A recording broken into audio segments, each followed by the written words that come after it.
Come on, YouTube. Yeah, I don't get it. It says it's live, but then I don't see a preview. There it is. Okay. How's it, what it do, everybody? I'm Nocturn. Welcome back to Hollow Knight. Keeping it brief, we're on Pantheon 5. I decided to save everybody some time. Went through. I am at absolute radiance. I don't know if I'm going to beat it. If we do, it'll be a great chill stream because then we can do other things other than Pantheon 5. But let's see if we can beat this right now. Finger buttle. God damn. I'm not too confident because I almost died to Pure Vessel. Like, my reaction time is not there right now. Okay.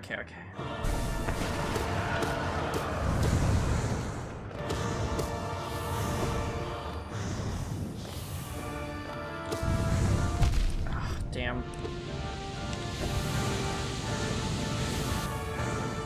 Ah, dude. Okay, so there's 4 waves of that.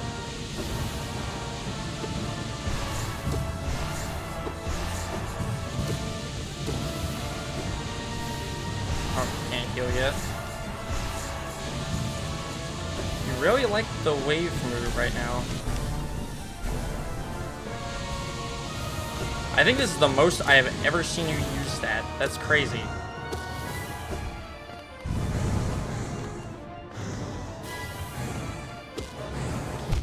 Damn.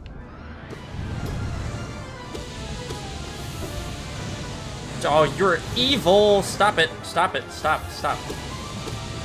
Bro, what is going on right now?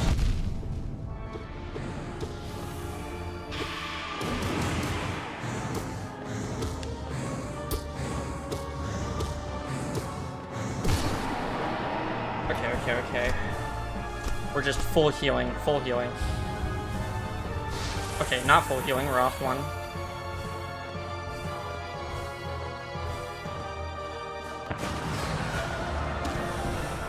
Ah, damn it.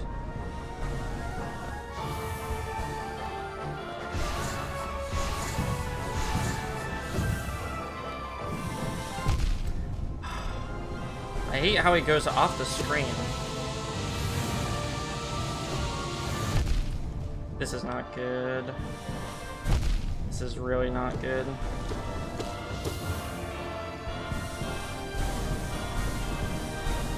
Okay.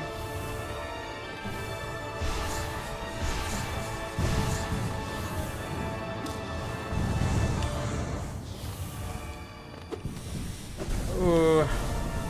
Why did I jump, man? My instincts tell me to jump, but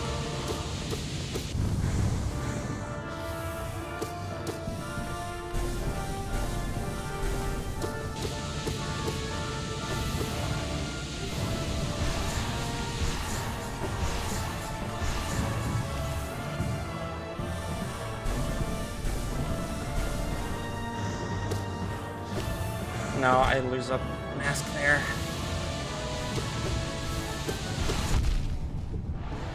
No, I died. Fuck, man.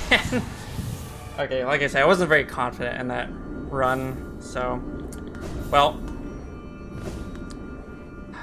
Let's go back to the bench. See, I wanted to see if the lifeblood would have carried over to Radiance, but it did not. Very sad. Well, time to go back through that. I mean, the fact I beat Pure Vessel when I was just kind of, like, out of it, I'm a little confident in that, at least. Okay, let's try it again. I think we were almost through that phase, though. I'm pretty sure we can beat this today. I just need to wake the fucking thrusting requirement. Don't give up, skeleton.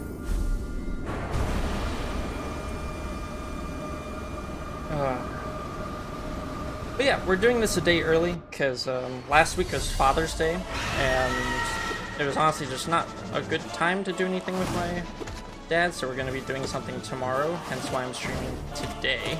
I was originally going to be doing Night Rain with Mila and Hannah again today, but some things came up, so we're going to reschedule that, hopefully for next week.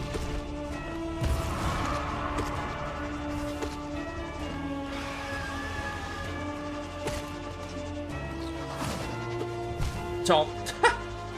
Tri-tongue butthole? I'm not sure if that's a thing. SMH, she didn't even tell me. Probably because, who was it, Mel? Mel had a visit to the vet. That's why, well, actually, no, it started with Panna. Panna said that I don't think she had time, I don't think today, because some other stuff came up. And Mila was like, oh yeah, like Mel's been to the vet, and, they wouldn't have been able to do it earlier today, because we were originally going to do it for like 2 o'clock my time, 4 o'clock Mila's time, 3 p.m. for Panna, but we're going to try next week. Hopefully it works out. It's a tongue in Dark Souls 3.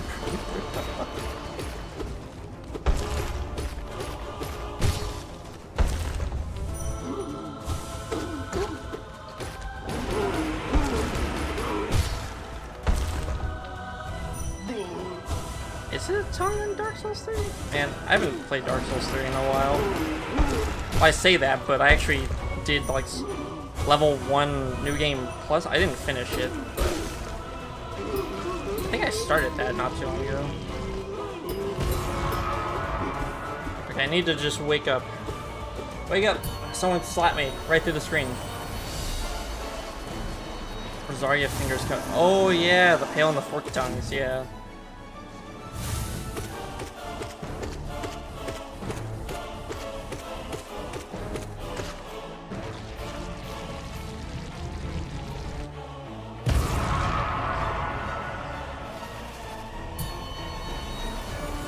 So I think the forked tongues give you 2 pale tongues.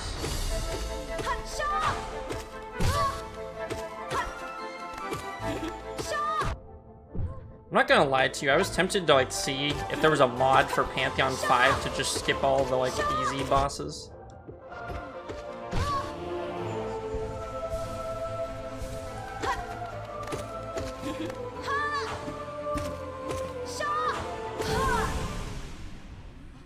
But then I'm like, but then I wouldn't have actually beaten Pantheon 5, even though it's basically the same.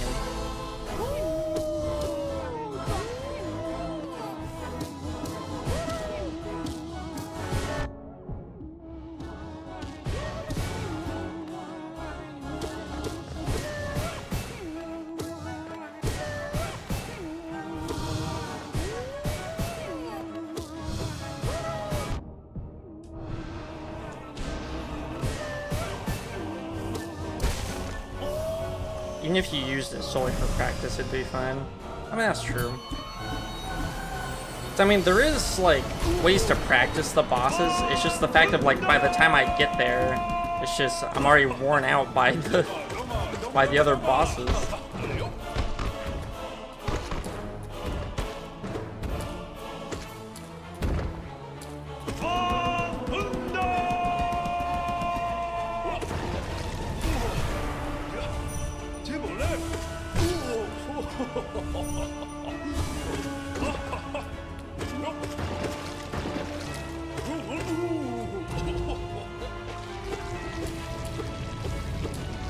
If we do beat this today, though, which, I mean, we're going to. Why did I even jinx that? We're going to beat it today. I'm going to be so happy that I can move on to something else for my streams.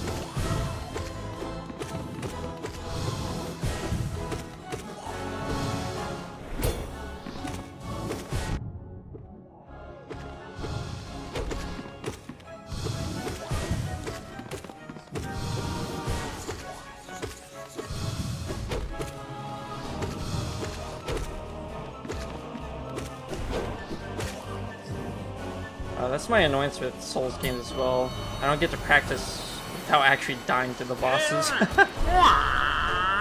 Yeah, and some of them, it's like you have to go through this long-ass run just to get back to them, and it's like, man, I just want to fight the boss again.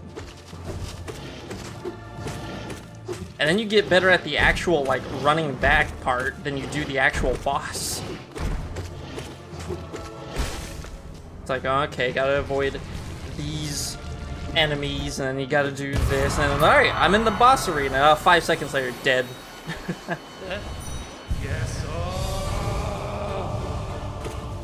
But Dark Souls 1 and 2 are really the worst about that. I can't really think of an annoying boss run back in Dark Souls 3.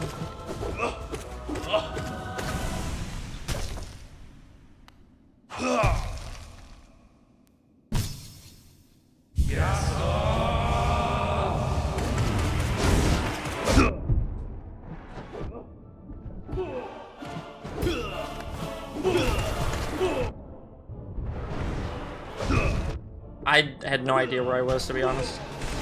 Oh, that's Spin Attack Boy. I always just go face first into these guys, because it's like, Demon Souls had you redo the entire stage? I've only played Demon Souls for like maybe an hour. I think I got to one boss and then that was it, because I didn't own the game. One of my buddies had it and he let me play it for a little bit. That's crazy though.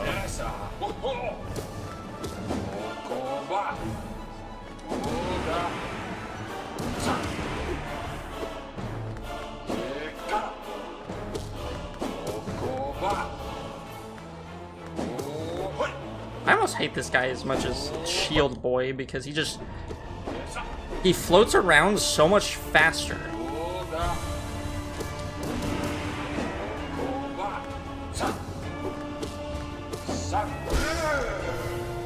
Like, he's not as hard, but it's just trying to catch up to him. It's like, man.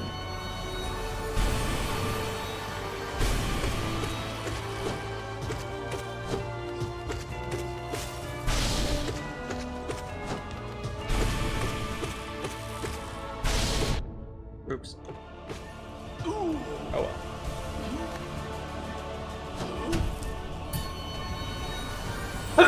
Oh, God.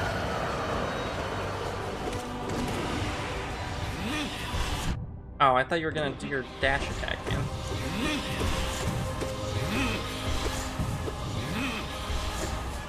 Bless you, thank you. My nose has been driving me crazy, though. I'm ready for allergy season to be over. And it's never been as bad as it has been this year.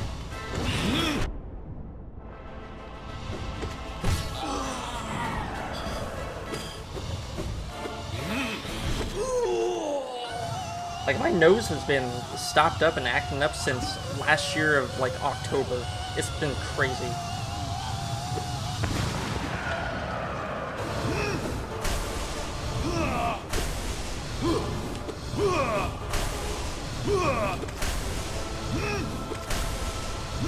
Doing your tech.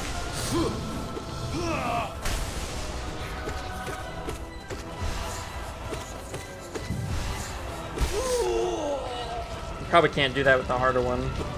He's probably too fast. Or he's too close. Alright, fly towards each other. Yeah. Sometimes they fly towards each other, sometimes they don't. There we go.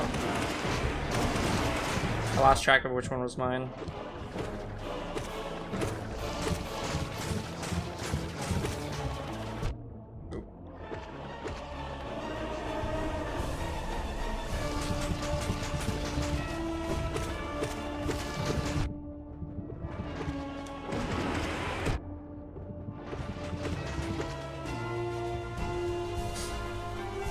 Okay.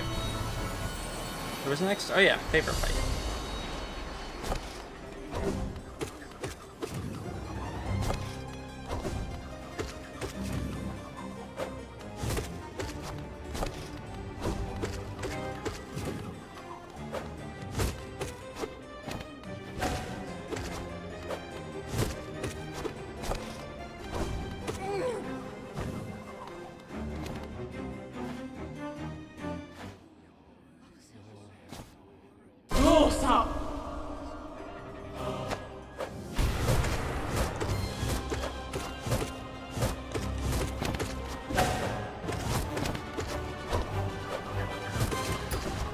Oh, wrong way. My controller drifted for a second.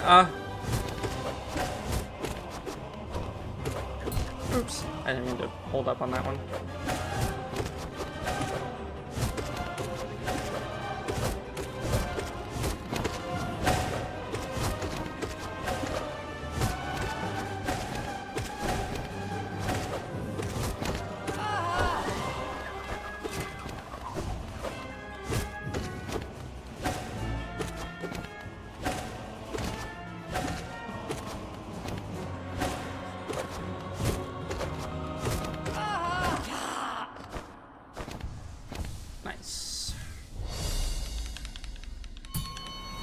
Alright.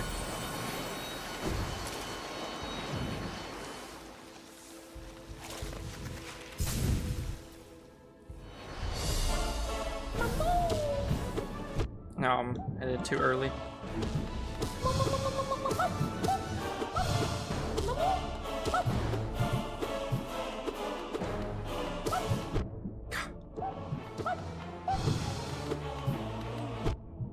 Bro. Please stop bouncing around, little tennis ball boy.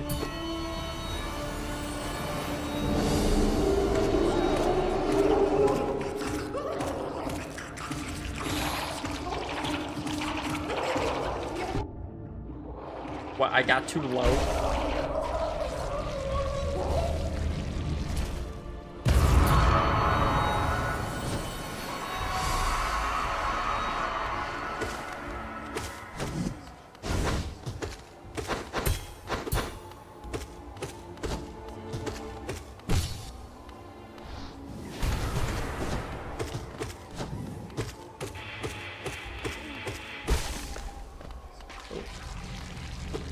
Thread the needle with those.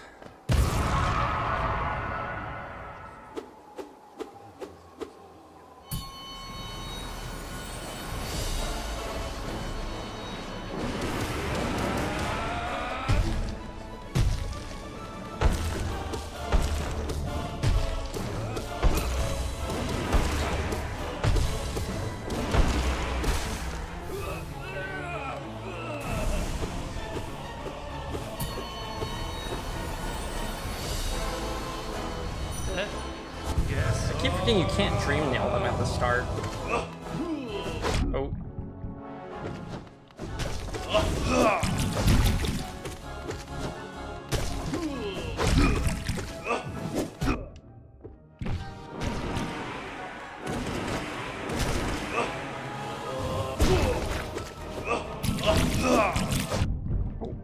Oh, I'm inside of him. Ow.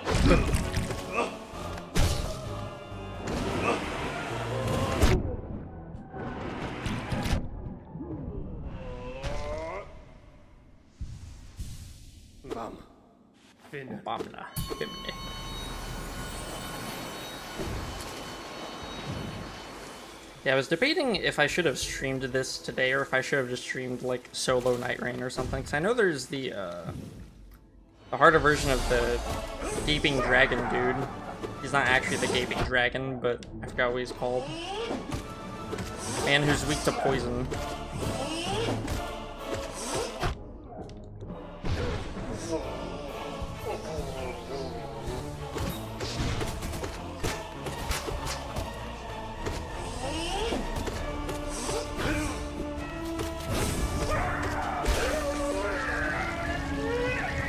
Can't see the bees. Okay. Hello, hey Jamal, welcome back to the stream. Nice to see you this week.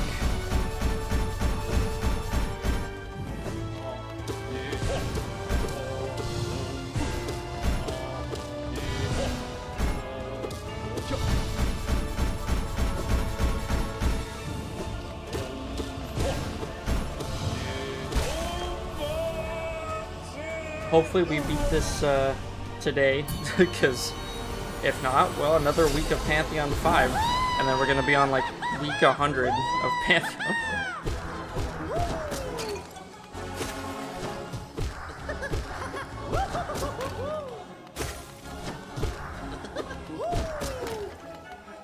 This time last attempt for sure. Well, we already went through one attempt, because I basically got through the whole thing before I started streaming.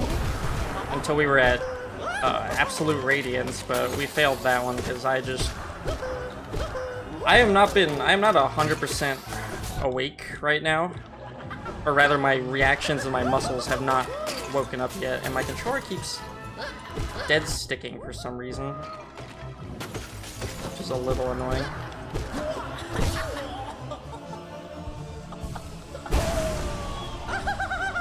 I don't know if that's the wire or the controller causing that issue. Just like Silksong coming out this week for sure. 100. Hey, hang on. Oh, oops. You distracted me, bro.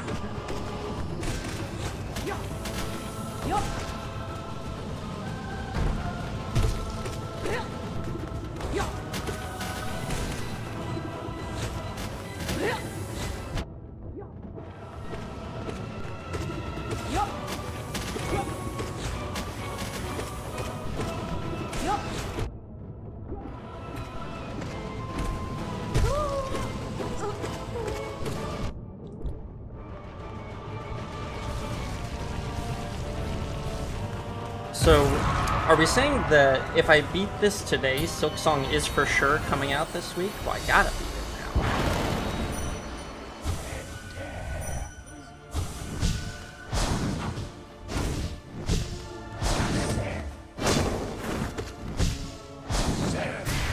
now. Oh my gosh.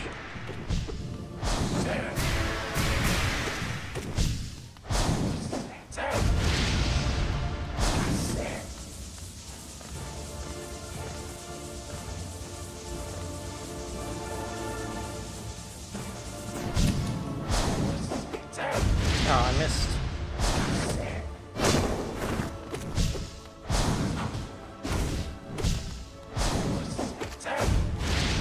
That was weird. He kind of froze up in the corner for a second there.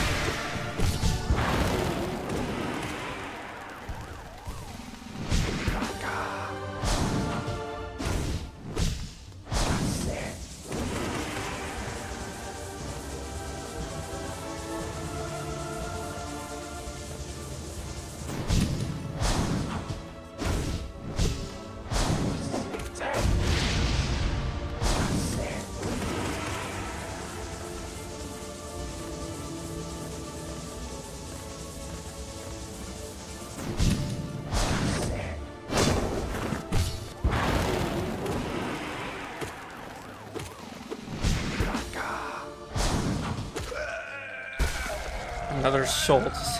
That's if it doesn't come out, you're to blame. Oh man.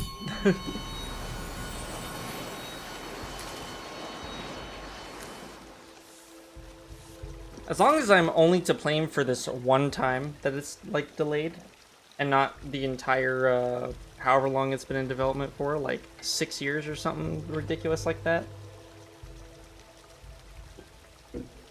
then I can live with that. I can live with that.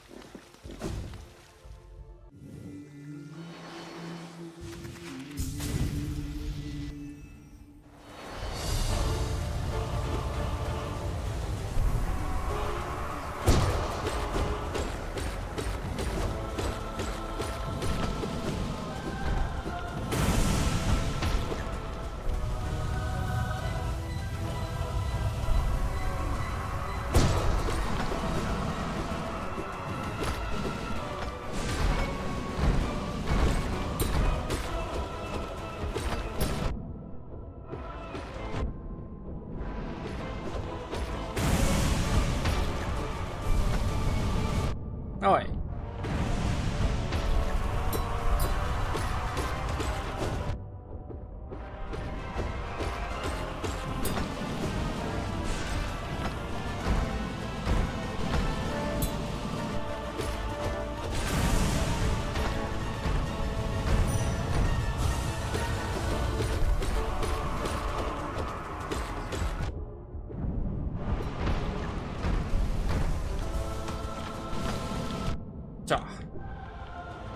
Get my dodge in time.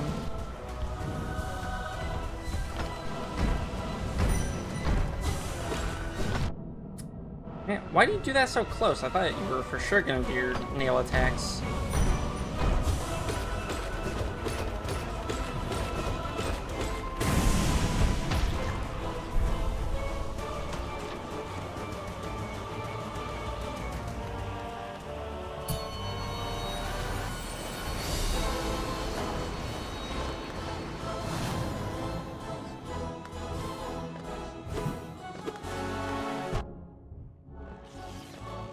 I didn't hear any sound. So it's like I knew it was attacking, but...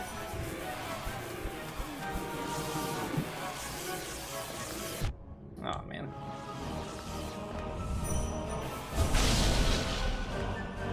Do not sacrifice.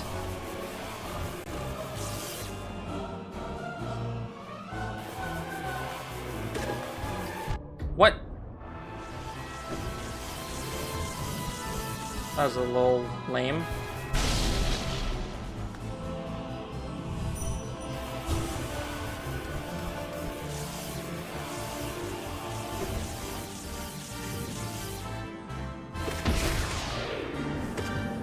Oh, of course.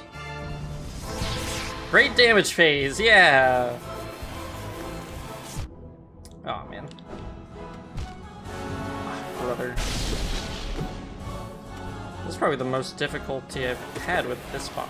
Why are you not exploding when you're coming into... I just bounced myself into the... Fuck you. You're still not dead. Okay.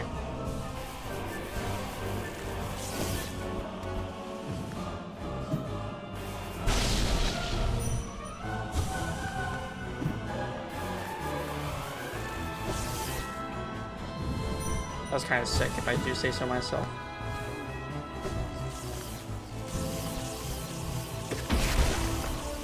Ah, I missed the platform. God. That was more tedious than it had to be. Don't know why.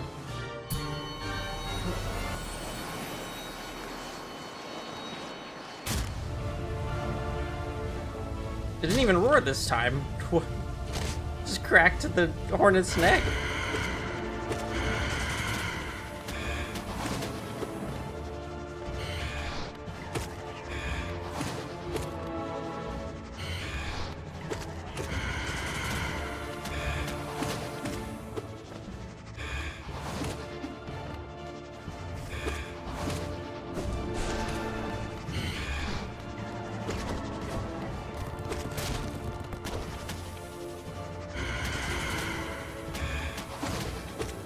No, barely.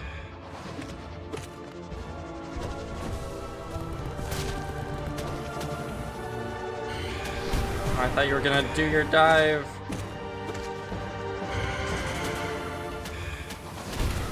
There we go. I'll say you only summoned one. That was weird.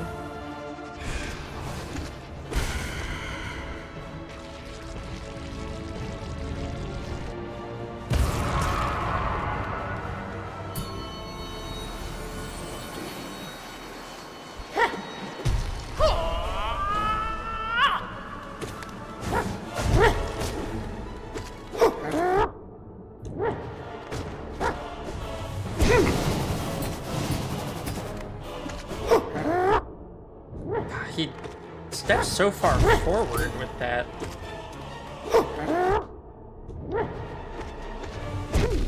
Bruh.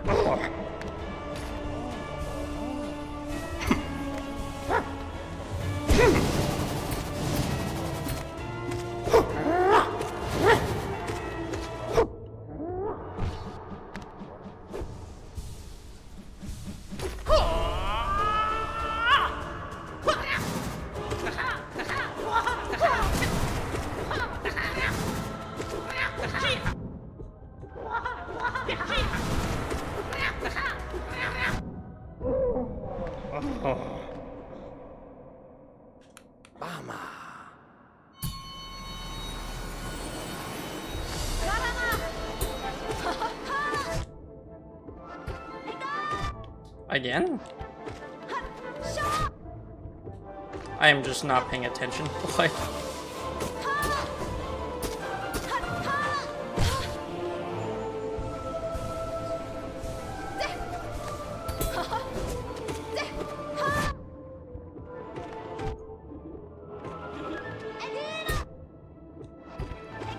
just die. Bro. There we go. Like, I just kept face tanking her, like, just die. We get the fountain.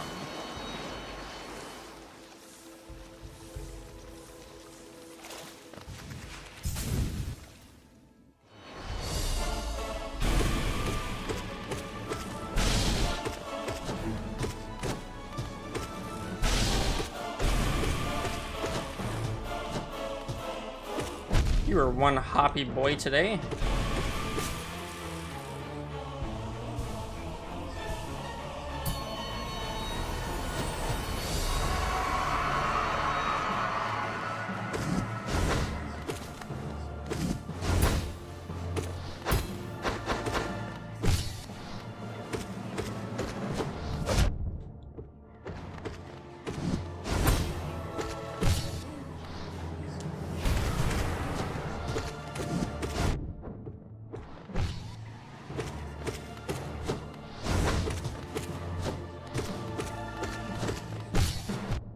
Oh, I knocked him up into hitting me.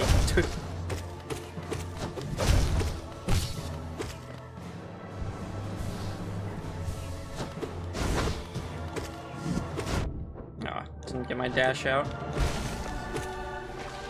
What's up? What's up, Mantis Gaming? Welcome, welcome. Welcome to the... I've lost count of how many times I've attempted Pantheon 5 stream, but we're hopefully beating it today.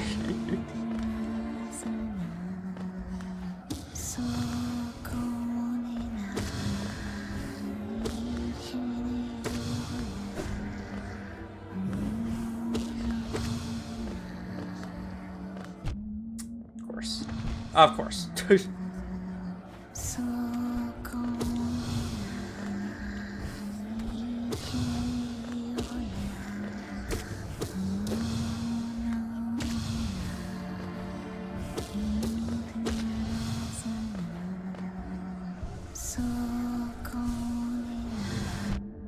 Oh man.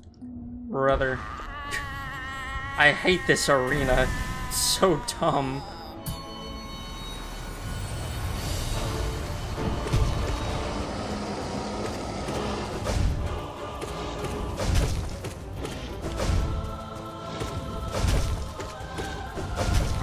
My dash there.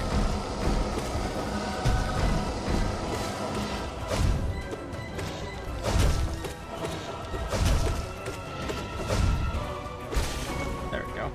Can't wait for Sisters of Battle, as the name implies. I've already actually gotten through Sisters of Battle.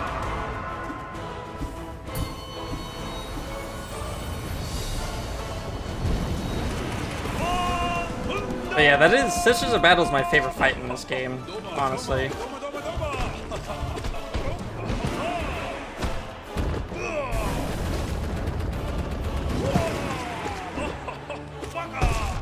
Ah. God dang it, dude. I'm not paying attention.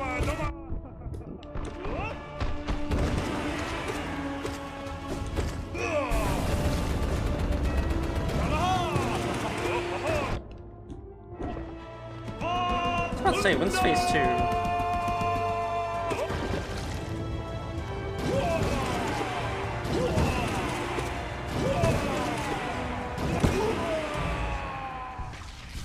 Yo, sup, dude? Nice to meet you. Hey, Macarp, welcome to the stream. Otunda. Otunda. I can't go that deep. I'm not Dung Defender. I'm not as Chad as Dung Defender. I need to wake up. I don't know what it is. Like, here lately, it's just... What time is it? It's like 2 o'clock. I woke up 6 hours ago. I should be awake by now. Especially since we're getting into the harder stuff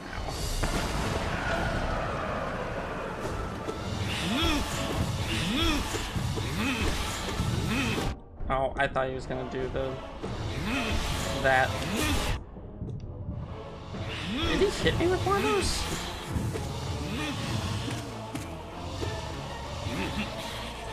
I'm just gonna ignore those to heal.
I can't do my little backslash against him. He's too fast.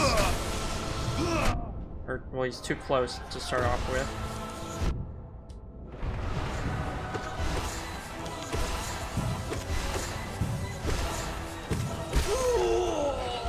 Oh, let's see. I just started my Pantheon 5 run. Do you have any tips? Oh, Lord. Give me a moment to think about that. What in the Krabby Patty Mr. This is your profile. Oh, man.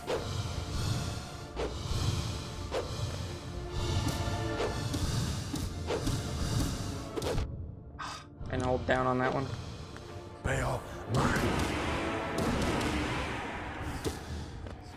Come back down.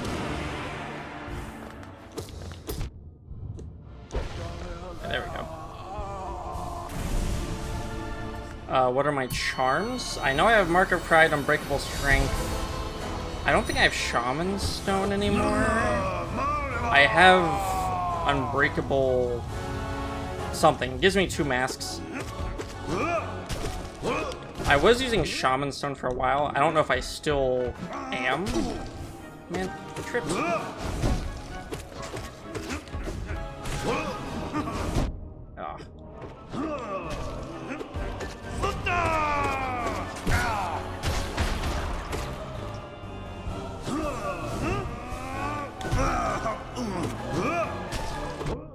Oh, it's too close.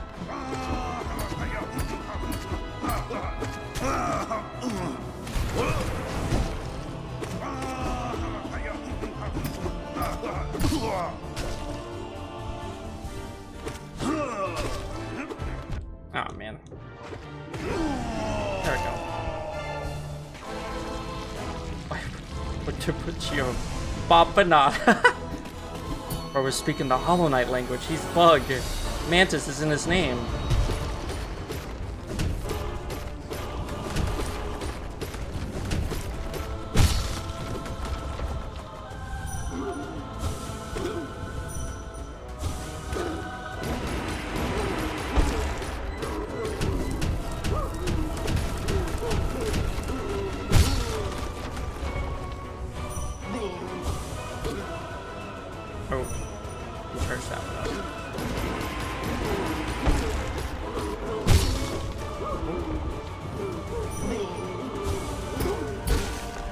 Okay. Now, real quick, as far as tips go for Pantheon 5, honestly, patience. Find a charm build that you really comfortably like to use. Except for Sharp Shadow. Don't rely on Sharp Shadow too much, because there are some bosses, like this guy, I find where Sharp Shadow just gets me killed. Sharp Shadow on the very last boss of Pantheon 5 isn't really that great, in my opinion. As much as I love Sharp Shadow, it's my favorite charm in the game. But just find a nice core set of charms that are just good in most situations.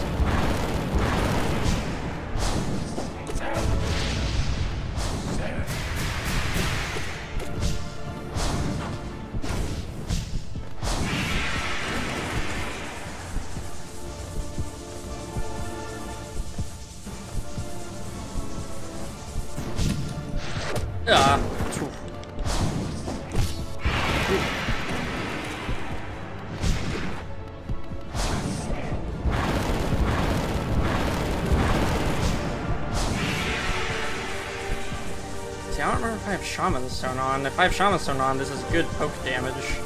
I think I took it off because I couldn't really utilize it too much.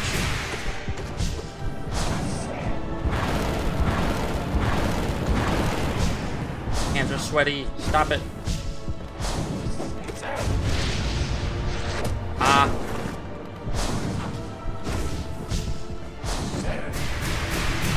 Oh. I was too low for that.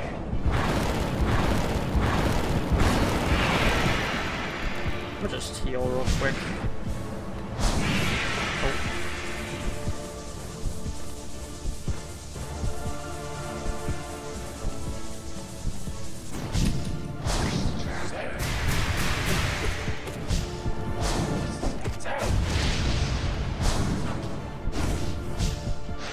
Oof. That one always scares me. Oh, man. I mean, he's supposed to be dead, so I'm not too worried about that little hit there. There we go. Bro, isn't invincible, fearless, sensual, mysterious, enchanting, vigorous, diligent, overwhelming, gorgeous, passionate, terrifying, beautiful, powerful, graceful? I always use Fragile Heart on any Pantheon, even though it makes me look baddish. What are y'all's least favorite bosses? Oh. Also, don't feel bad for using a Fragile Heart, because it's like, it gives you a free hit to just kind of make a mistake. That's the way I see it, because if you don't run that, there's the gambling version, but that's one extra notch. And there's these ones that you can't regenerate, so it's kind of like if you do need the extra buffer, that's what I'm using. So. And now I take off Mark of Pride, though, for quick focus, because if I get hit by these guys, I need the extra time to heal, because you can't heal 2 masks without gambling. You can heal 1 mask safe, but you can't heal 2 without potentially just getting hit, to where it's just not worth it. But yeah, I might take off Shaman Stone, but if I do, I would probably just add frickin' Mark of Pride, I guess. We'll just, I don't need Mark of Pride for Pure Vessel, but we'll try it, And as far as least favorite bosses go, I don't know, I'll think about that in a little bit, because I'm not sure. Good luck, thank you. What? I need it. My hands are so sweaty! Stop it.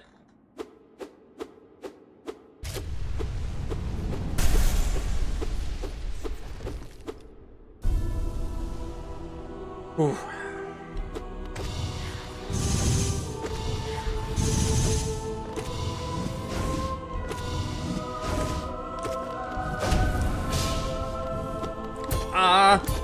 Woo! That was kind of crazy. Ah! Damn, okay, you can't dash away from that. Quick focus, though.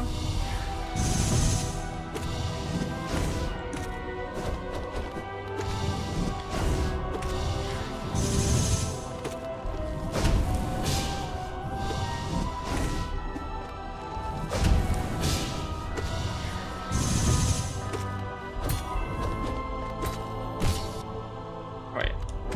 Do that. I dashed back into him.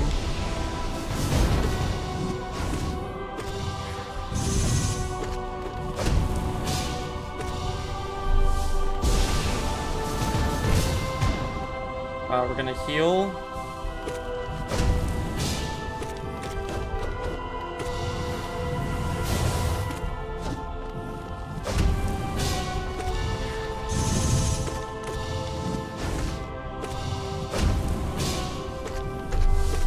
Oh! Woo! Haha, let's go. Okay. Fuck,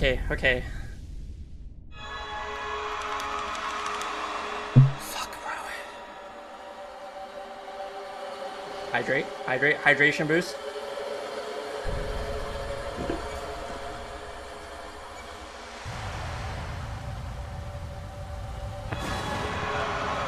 Alright, you radiant piece of shit. Let's go.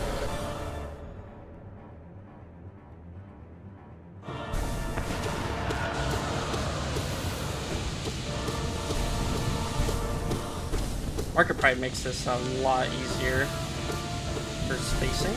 Okay, keep doing that. That's fine by me.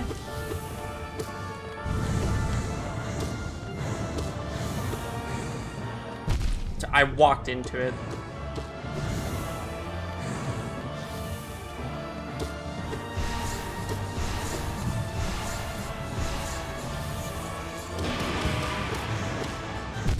I walked into those two. Alright, let's full heal.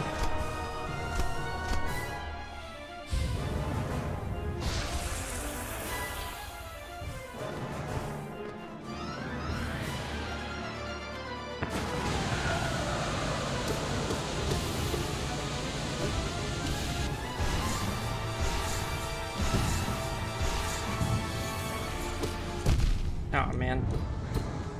That was lucky.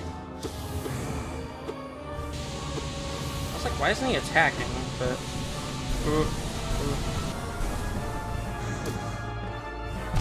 of course. Okay, we're gonna heal. What's next? Okay.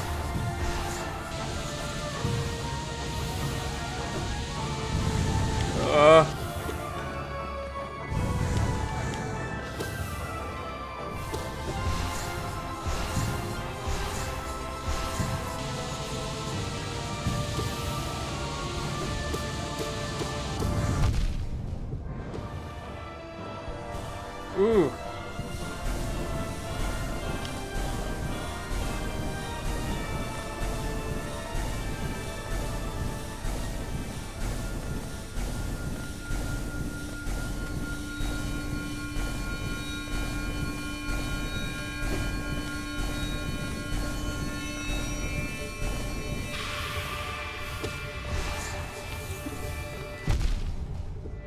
Oh my god, come on.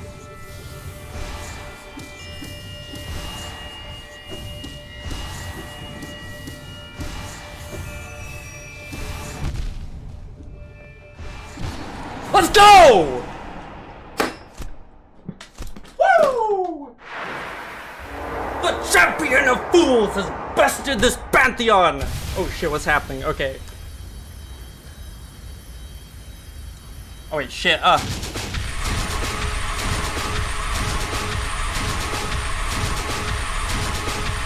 Damn!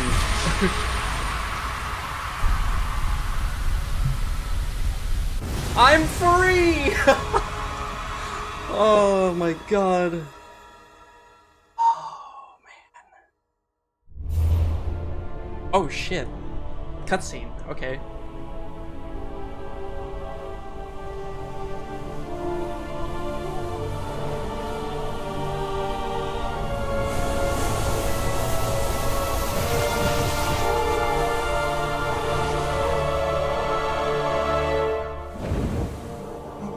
Oh, damn.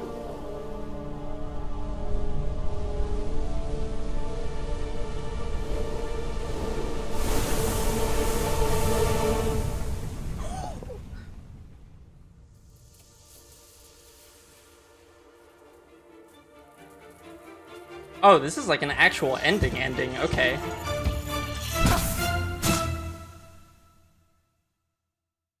Wait, what? Because she was outside the ascend the Pantheon of Hallowness and take your place at its peak. Finally, finally. That took like, I think that took 5 streams worth. Like that was half of my playtime, I think, was just Pantheons, doing the Pantheons. Oh my god.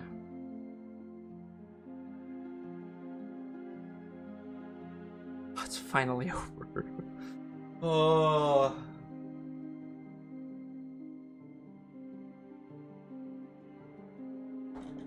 Five streams, bro. It took me a month of daily playing. I mean, it technically took me a month.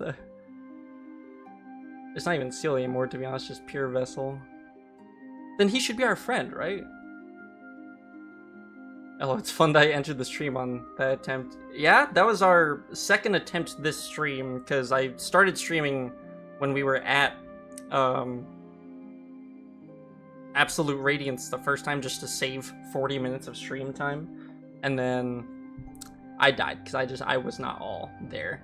This attempt, at least when I got to Radiance, that Radiance attempt was fantastic.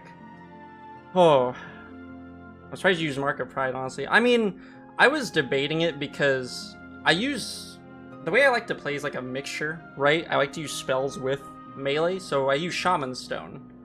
But my problem I noticed when using Shaman Stone is that while yes, it does a lot of damage, its spells do a lot of damage in the game, I don't generate a lot of soul, at least during the Radiance fight. I don't generate a lot of soul, and I prioritize healing over the damage. And so that's why I took out Shaman Stone, because I'm doing mostly nail damage anyway. And I just put in Mark of Pride to help me get that extra distance. Like, because some of the, like, in the beginning, when you jump to attack him, you have to jump higher without Mark of Pride, of course, but... And a mosquito bit me on my hand. Why? But, whew. Thanks, everyone, for being here for that. That was awesome. I probably missed a lot of chat messages. Hang on. Let's see. I think my least favorite boss in the game is probably Pure Vessel. I wouldn't say he's my least favorite. I just don't... I wish there was a difference between, like, when the boss walks into you, that's just 1 HP, versus everything he does is double damage. I don't like that part of him. Once I've actually gotten good with the fight, I don't mind Pure Vessel too much anymore. It's very, very adrenaline pumping. Let's see. He's cooking, chat. Don't let him get cooked. Watcher's Night with late game gear. Easy, yeah. Nightmare King Grim? Nightmare King Grim, I think, suffers from the same thing I don't like about Pure Vessels, that every attack does 2 masks, and it's like, you know, if I walk into the guy, can't it just do 1 mask? Like, come on. Let's see, should I swap Quick Slash with Mark of Pride? That's a personal preference. A lot of people wanted me to use Quick Slash. It is really good on some bosses, but I'm just not a Quick Slash enjoyer, because in my mind, once I get that attack speed bonus, I try to utilize it destructively, to where I put myself in dangerous situations where I just get hit more often than Quick Slash is worth. I much prefer the spacing playstyle with Mark of Pride. Why is the pogo off the screen? I love it. I literally looked up tips on like the last phase of Radiance because I'm like, dude, I have 2 tiny platforms and he just summons the balls. What am I supposed to do? And then it's just, oh, they despawn when they go off the screen. Epic. Okay.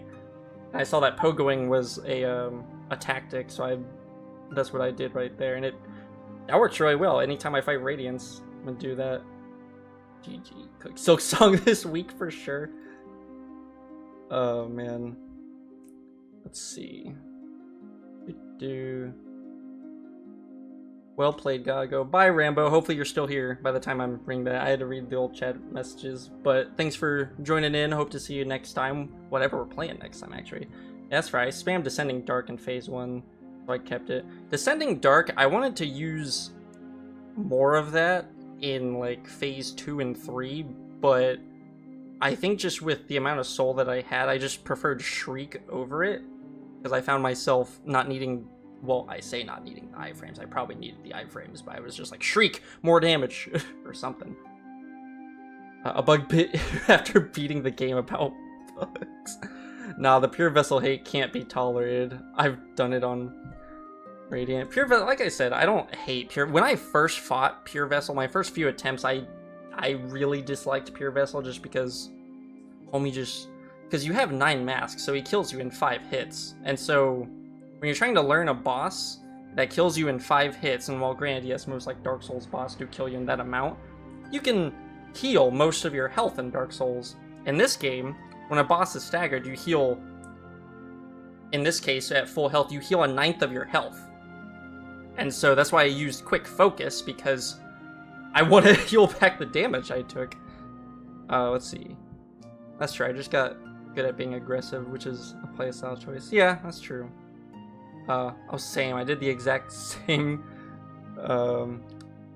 Ray Leah video, I think. Yeah, I have no idea. I think I just clicked on the first video I saw on YouTube after I looked it up. It's called a set vigor check. I didn't level vigor. My bad, guys. I should have used the... My first attempt, I did use Lifeblood, but the blue masks don't regenerate from Pure Vessel to Absolute Radiance, because you technically don't sit at a bench. So that was kind of sad, but... yeah, a friend recommended me Quick Focus too. It helped me defeat him first time. Yeah, I didn't use Quick Focus the first time, like on Pantheon 4, because I didn't really see myself needing it for the rest of the Pantheon. What about the orange goo masks? Orange goo masks. We're talking about the thing where like you spit out game completion. We've already seen this.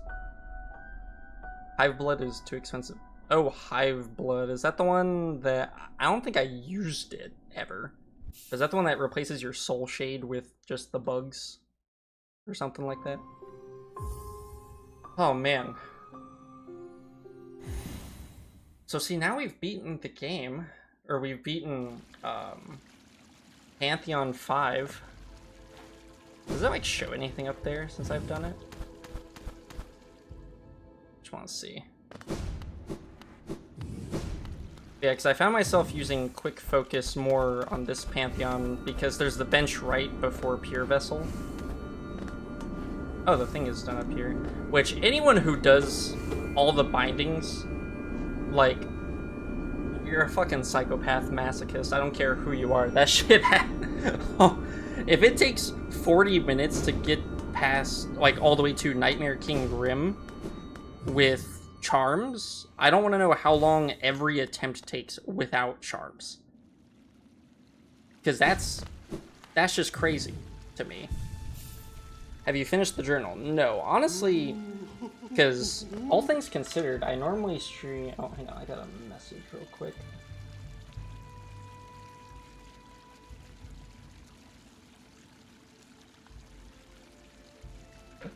But, you see, normally I stream for 4 to 5 hours, typically. Well, I say anywhere from 2 hours to like 4 to 5 is my typical streaming thing, but I've only been streaming for like an hour. The only meme build I've seen was the one where you shoot out those worm things. I think that's Floon. Yeah, because pretty sure. Yeah, which I don't know how good that is, because you give up like the full screen range of the spirit. But I mean, if it's a 3-cost charm, it must be decent. Now I gotta remember what I was actually using. No, I think this was my build that I liked running. I really like Sharp Shadow. Let's see. Yeah, these psychopaths who do all charms hitless. Yeah, there's no way, dude. There's absolutely no way I would try that. Also, High Blood is not that thing. That's some other dog shit charm. Hive Blood. Oh wait, that's glowing Hive Blood. So I feel like you could probably make a summons build, because you could do Weaver Song with this, but I mean, I don't really know how good the summons are, because I don't know if you can power up their damage or anything like that, but that might be something to try. It's very nice seeing your journey through this game, GG mate. Thank you for being here through the journey, because we started this journey about 2 to 3 months ago now at this point. Did I get bit again? Dude, they do not like the fact I just beat Moth, controller of everything. He's haunting me right now. What the heck? Let's see. They use the massive flukes. Massive flukes? Fluke Nest is broken on a specific patch. It ends up hitting twice if used correctly. Dang. Pretty bad thing. Radiance IRL chumps. I know. Where's he at? Like, I got bit on my pinky finger. Also, I just realized my light was not as bright. Hello, you can see. Okay, that's too bright. That's too bright for me. You can see me better. I didn't realize it was that dim of a setting. Oops. Oh well. But yeah, I got bit on my pinky and like the side of my hand. I'm gonna do some Pantheon 5 attempts. Wish me luck, I guess. I do wish you the best of luck. Again, patience is your best friend. As soon as you unlock a boss that you're having trouble with, go practice in the below area. I didn't do that enough because I'm stubborn and hard-headed. But once I got to Absolute Radiance, I was definitely... Wait, what is this? Is this something that opens up once you do the... Once you do the bindings?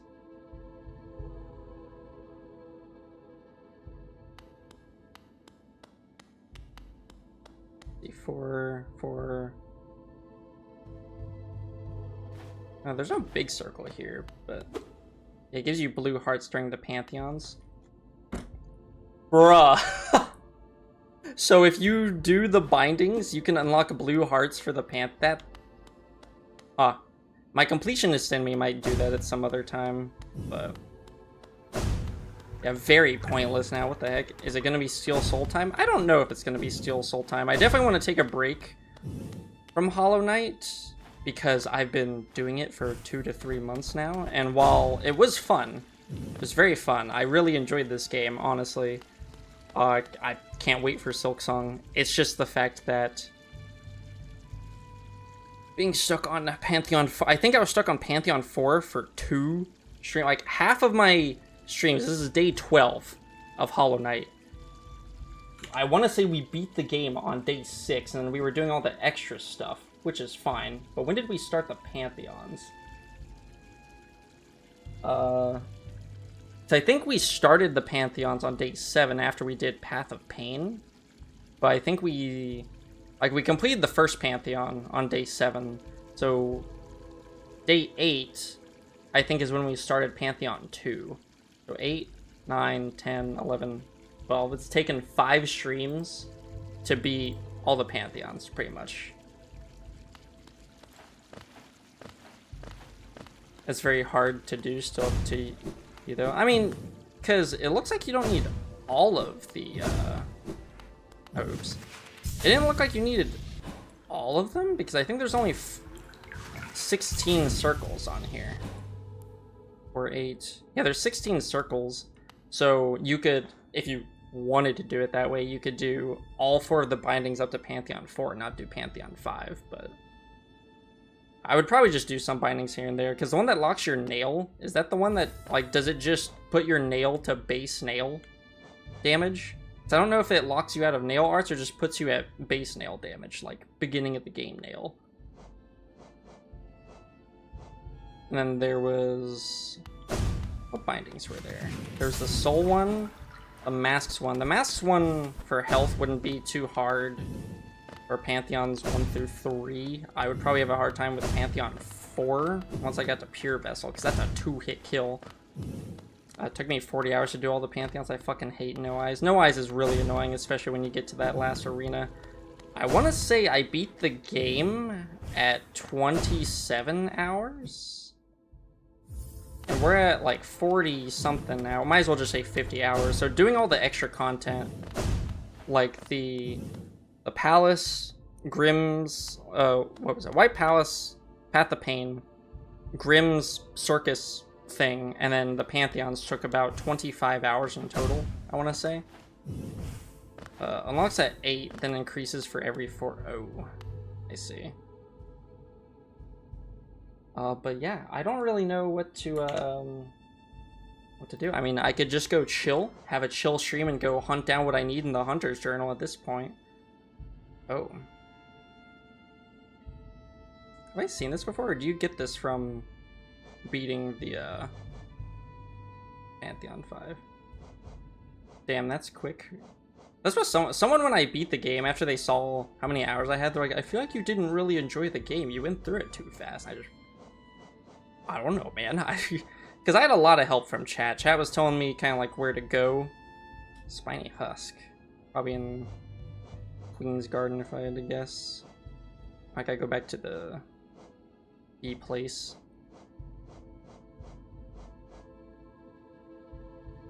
Where the heck did those show up? And those? Oh man. Seal buying is for Path of Pain, right? It might be. I don't remember. Path of Pain was a while ago now. I have no idea. But oh man. Like, I just feel such a weight lifted off of my shoulders. I don't have to worry about Pantheon 5 anymore. It's done. How many people have done Pantheon 5? I know it's not accurate because it's only for people on Steam who own the game and not like everybody who's played Hollow Knight on like Xbox and PlayStation. But let's see. For Steam, 4.8% have beaten Pantheon 5. 4.8% of Hollow Knight Steam players. Well, I guess I'm in the top 5% of players. Let's frickin' go. I don't know how much that is, but okay, we're just gonna start doing our Hunter's Journal, because I do want to eventually try and 100% this game in terms of achievements, as I do with all the games I really, really enjoy. I just don't know if I can do the speedrun achievements. Those are really something that I'm worried about. It's almost same as those who have done Steel Soul, I think. Yeah, Steel Soul, we're definitely gonna try. How did I land like right on the bench? That's actually kind of crazy. I definitely want to try Steel Soul mode. I don't know if I could speed run it, but I think it's definitely something I could potentially finish. Have you done the Zote fights? Yes, I've gotten the golden statue of Zote. Okay, I forgot. What am I here for? Leaping Husk? I think he's around here. Or like further down anyway.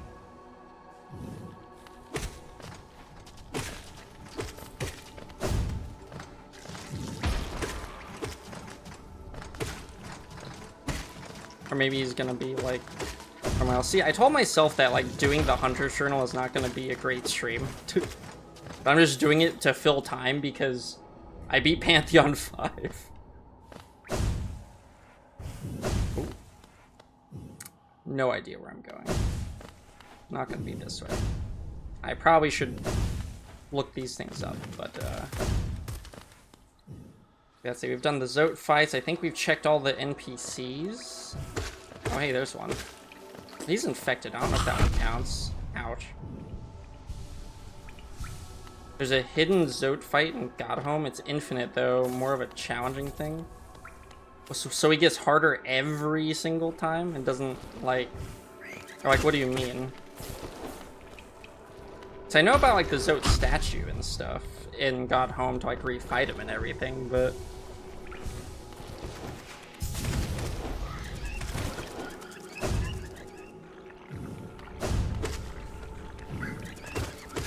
Yeah, I hate these things.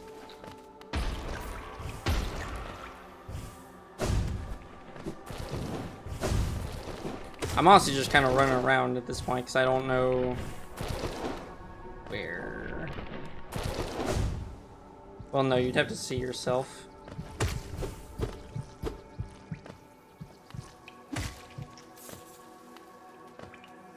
I thought there'd be more of these guys here. Oh, wait, you know what? Maybe he is different. Because he's infected, so maybe the infected ones are their own thing.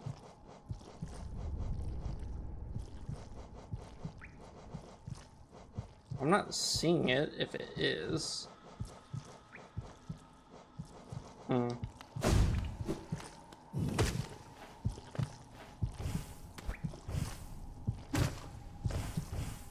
Okay, is there like a hidden something up there? Because there's a lot of noise.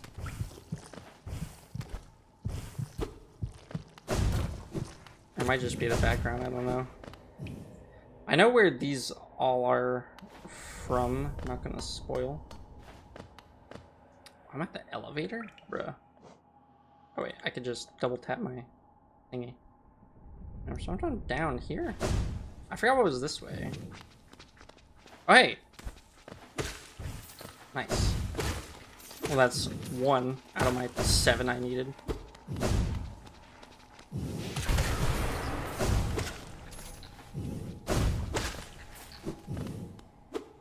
I guess there was a mask shard here. I don't really remember. I gotta go back up. Ugh.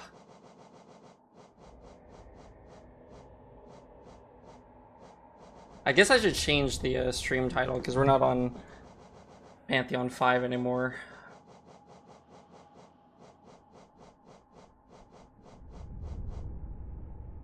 I don't know what to change it to though. Let's see.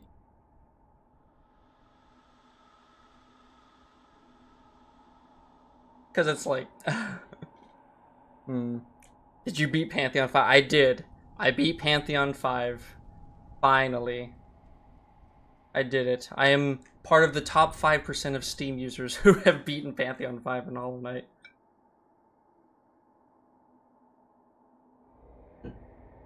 Oh. I just don't know what to change the stream name to now. Now do Absolute Radiance on Radiant? My brother. Isn't that just one hit kill? Yippee! How do you feel? I feel like huge weight has been lifted. I'm not even gonna lie to you. And I've kind of just been passing the time because I don't know, aside from just doing the Hunter's Journal and stuff, I don't really know what else to do for this stream. That's why I've been doing I'm trying to do the Hunter's Journal, but it's not like really exciting. I don't really know if I want to keep streaming me just running around doing the Hunter's Journal. So I might switch over to something. I might switch over to something else here in a bit, because I still do have quite a bit of time to stream.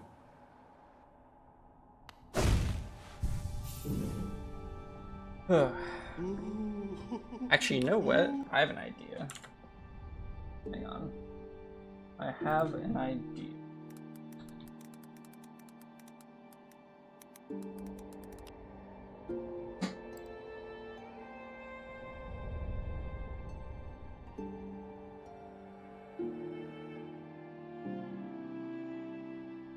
Give me 1 second here. I don't know. Okay, yeah.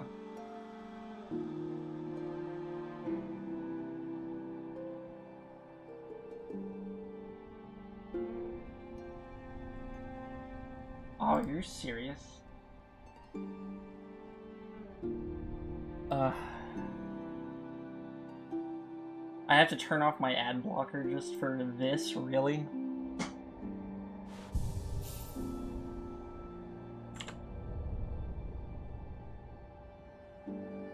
Okay, let me see.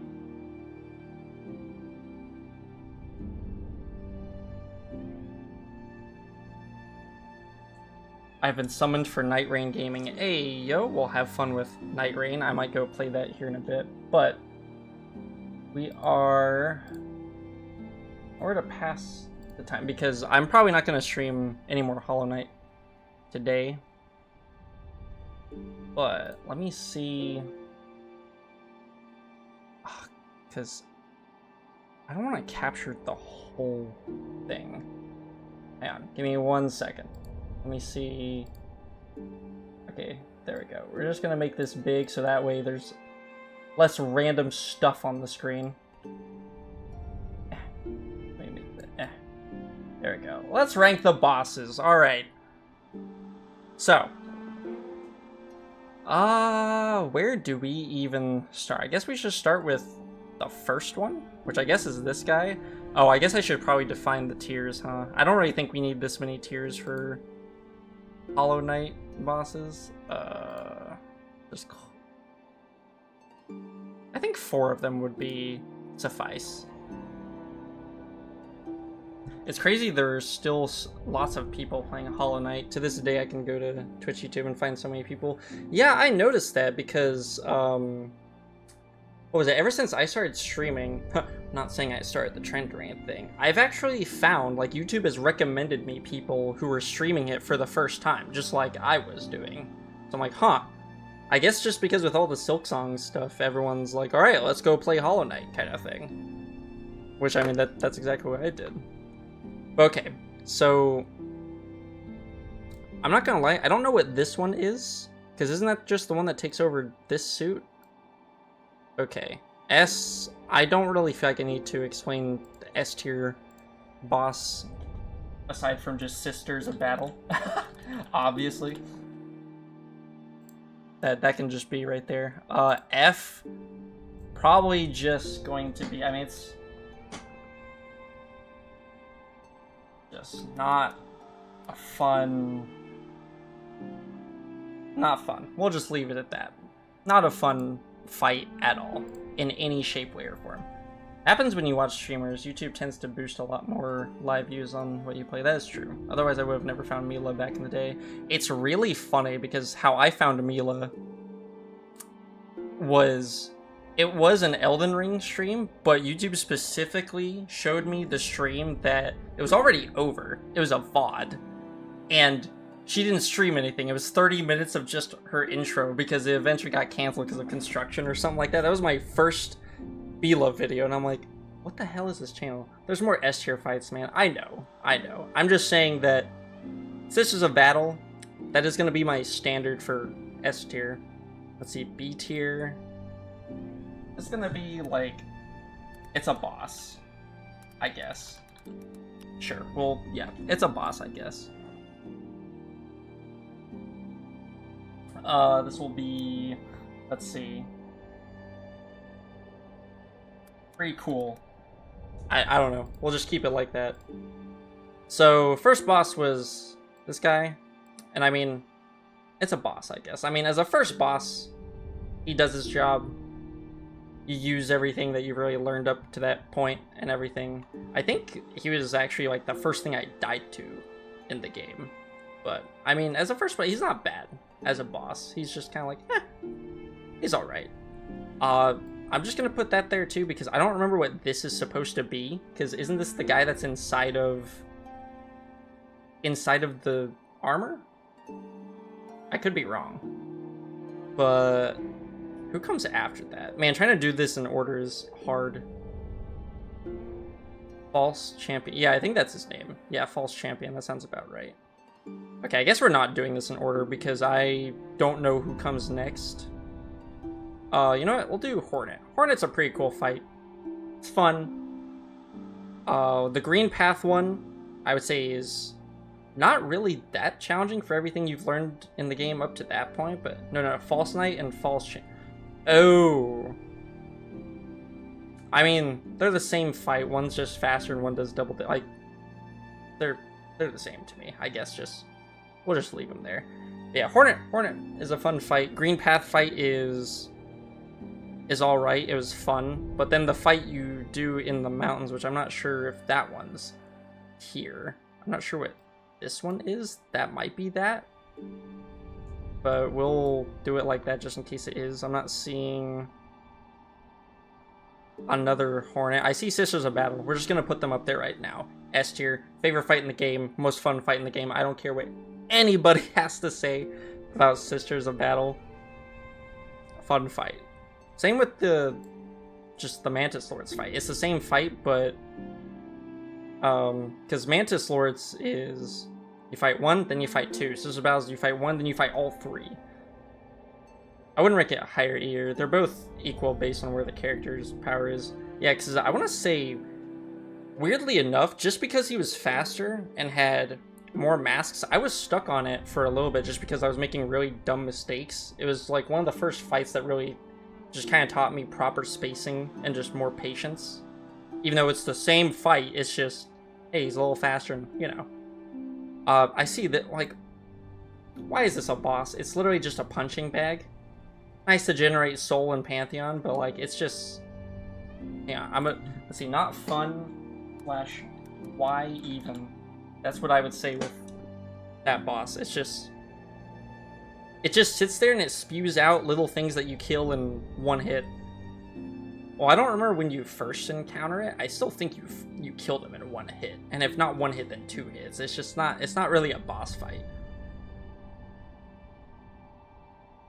Let's see. Fluke Marm is actually a DPS check, literally. That is true. Let's see. The Husks. I like the Husk fight. I'd probably put them on the lower end over here. But as someone in my chat did say, could argue the Fluke is there for other purposes. Thrusting required. God damn it, Yoshi. You know, God. I hate you for that. I'm not doing anything for those holes. Gross. Oh, what that mouth do? Jeez. Anyway, what was I saying? Someone in my chat, when I was talking about when I was fighting the Husk Guards, they kind of equated them to the Abyss Watchers in Dark Souls 3, which I could see it. Abyss Watchers is my favorite base game boss in Dark Souls 3, and it did kind of remind me a little bit of that. They're not as engaging or as cool as the Abyss Watchers, but Dark Souls is a completely different game than that of Hollow Knight, so. But I put him, like, probably lower over here, but as we fill that in, then it's a sword, you're gonna get an STD. Facts. Let's see. The Guardian, I mean, definitely above Fluke Marm, but I actually died to my first time to the Guardian because I just wasn't taking it seriously, and then I died. But it's just kind of like, it has 3 moves. It jumps. It doesn't even walk. It jumps. It roars to summon lasers, and then it shoots a laser. It's just kind of, yeah. Also, no edgy pose at the start. Watcher Knights is nice. Can be done with nothing at all. Yeah. I think this is the same one, just like the harder one. I don't know. They're like the same. Or repeated backshot simulator. Dark Souls 1. Oh, Mossy. I don't know. I mean, I like Mossy, but at the same time, it just either charges at you or it jumps. I think it has less depth than these two, because these two have more moves in their move pool than Moss does. But I didn't realize you could just hit Moss, like stun lock it basically, because it pushes it back. I didn't know you could do that until Pantheon 5. Please never moan again, Nocturn. Hey, listen, that was just me trying to... I don't even remember what Dark Souls 1 male character sounds like, moan-wise. I don't know. I was just... I'm sorry. Nah, it shouldn't exist. It is a bit pointless. I'll put it up here. So, I mean, I don't mind it as a boss. But also, yeah, it does feel very pointless because you already fight the other Moss chargers, and then it's like, wow, a bigger one! But it's alright. Stupid. You need to actually do something to make him moan. SMH can't have it for free. Let's see. Grey Prince Zote.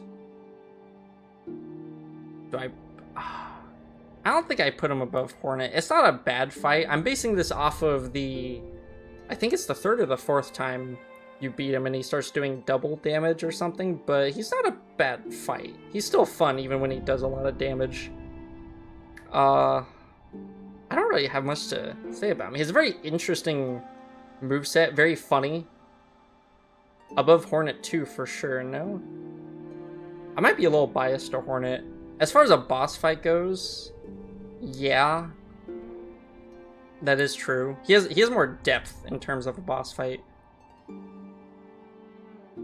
It is funny too how he gets like a title after every time you beat him. That is pretty cool. He's incredibly annoying at first, but fun to learn once you're calm. Yeah, that's kind of how I feel about Pure Vessel. Pure Vessel was... I hated Pure Vessel when I first fought him, but then as I got consistently better at him, it's like, okay, now I've gotten into like a rhythm, and we'll talk about more about him when we get to him. What is... I don't even remember this boss. What is this boss? Is this that flying... I don't see it here, so is it that second thing you fight in Pantheon 5, where it's just a little flying thing that drops the goop? I mean, definitely above Fluke Marm, but... Can we give Flying Nosk into F, please? Give it its own category, the disappointment. I will say, so Nosk fight...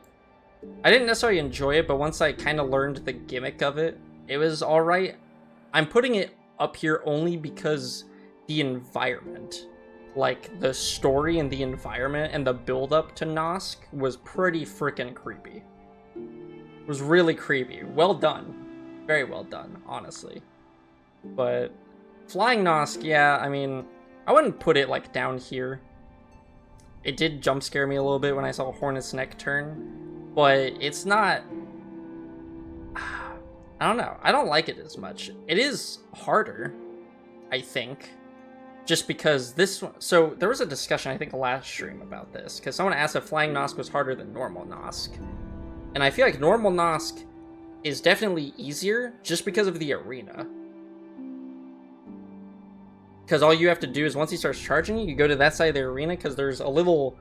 There's like a middle part, and then it goes down, and then there's a flat part. If you just sit under there, you're 100% safe, and all he does is charge at you and go in the ceiling. So he's pretty easy. Now, once you make that arena flat, Flying Nosk becomes harder, because now it has more moves in its moveset, and this thing's main gimmick where you're safe, you're no longer safe, and you just have to jump over it like you do with Flying Nosk. Let's see. Thanks to Doom Deep Nest. Leave. Well, yeah, but it could have been so much better. It's a terrible upgrade. Yeah, it is fairly disappointing. That person was me and another. I see. Well, we have come back to that discussion. Yeah, I think Flying Nosk is just harder because there's other moves it has than just run at you and climb into the ceiling, but the arena just makes the fight easier too. Collector was fun. I didn't like how he lapped all the time. I'll put him above normal Hornet because it was an interesting boss. I like the lore behind it, but I mean, he was fun. He was all right. He's cool. This thing. We're just gonna put it down here. I don't think it's like as bad as Moss Charger, but it's kind of bad. It's just a big ball that shoots shit at you. You know what? Now that I've said that, no, we're putting this down here. I've convinced myself because it just flies and it shoots shit. That's all it does. Never mind. I've convinced, like, yeah. Nosk can scream as well, actually, so he has more moves than Flying Nosk. Oh, can he scream? I don't remember that. I don't remember that at all. I'll have to go watch, like, my VOD. See, I don't remember at all. Throwing bubbles move. Oh. Because that's what this one does, too. When it screams, it throws bubbles. So, I guess they're kind of the same. This one just gets to summon ghosts, which is... Ooh. Wait, which one is... Oh, I see. So this is... I get them mixed up. Because this... I'm not actually putting him here, but I'm just putting it because... This is Broken Vessel and Lost Kin, I think. Broken Vessel, Lost Kin. Where do I want to actually put these? Broken Vessel, I'll put here, and Lost Kin. I don't know. Do I really want to separate the two Hornet fights that far? I mean, maybe. But yeah, Broken, or I want to say, which one? I think this is Broken Vessel. So Broken Vessel, I think I beat it on my first try. It was alright. I think he's actually too slow. He is too slow for a boss, for what I was expecting. Lost Kin is faster than I thought he would be, but they're both really fun fights. I didn't mind the ghost summoning in this one. I hated the ghost summoning in this one because of how constant it was. It was so constant that it just became annoying because, oh, he staggered, but then a ghost spawns. You gotta deal with the ghost. Now you're trying to heal. Oh, he gets back up. You don't have time. So, I mean, that was something to, like, work around. It was annoying when I first fought him. Now it's just kind of like, eh. He's still a better version of the easier one. Broken Vessel. God. Broken Vessel. Lost Kin. Yeah. I love Lost Kin because of how parryable he was. I didn't really get into the parries until the end there. Yeah. Yeah, no, I'd say we're gonna review this once this is done because I'm sure I'm gonna move some things around. But this is just off the top of my head. B-Guard.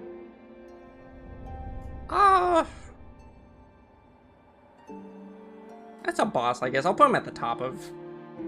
It's a boss, I guess. Better than Nosk, better than these guys. Not as good as normal Nosk in terms of the environment and the build-up and everything. It's just the boss with sword. I mean, he's okay. It's alright. Let's see. Oh, this thing. Pretty sure it just has 2 moves. It's better than flies around and shoots shit at you. I'll give it that. I'll give Crystal Guardian some more credit too, real quick. Hang on. Okay, I need to stop. I'm gonna start moving things around too much. Okay, we'll just keep it like that. I mean, yeah, he flies at you, and then he summons his little bugs. He's too easy to dodge for a late game boss. I'd expect more from Hive. I'm not sure. I think I died to him once, but I didn't really know his moveset. I don't actually remember. Yeah, let me change the stream title now that we're actually, like, ranking things.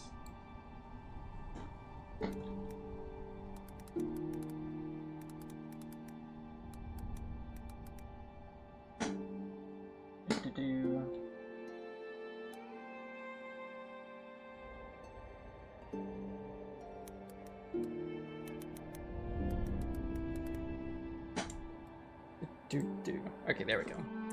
All right, who do I rank next? I guess, is this God Slayer or God Eater? God Tamer, I think it was. When I first fought it, I kind of just shot all my spells at because I was immediately overwhelmed by, oh, there's 2 things I have to worry about. As I learned the fight, it's not bad. I'm not sure.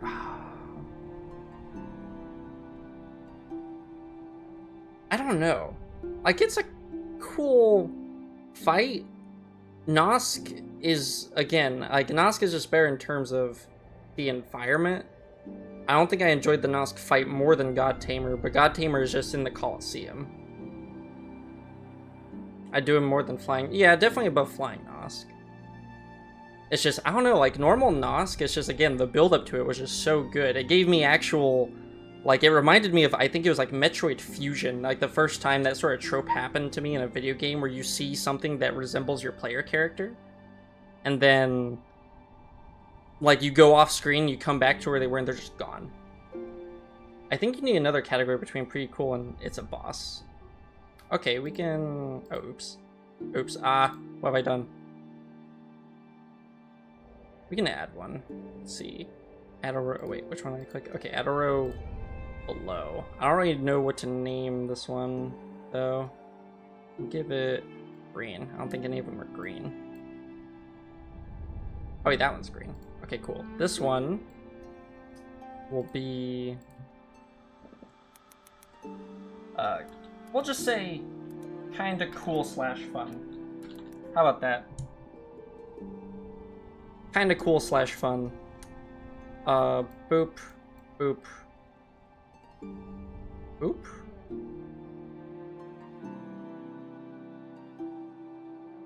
I didn't even put the L in, it's just cool.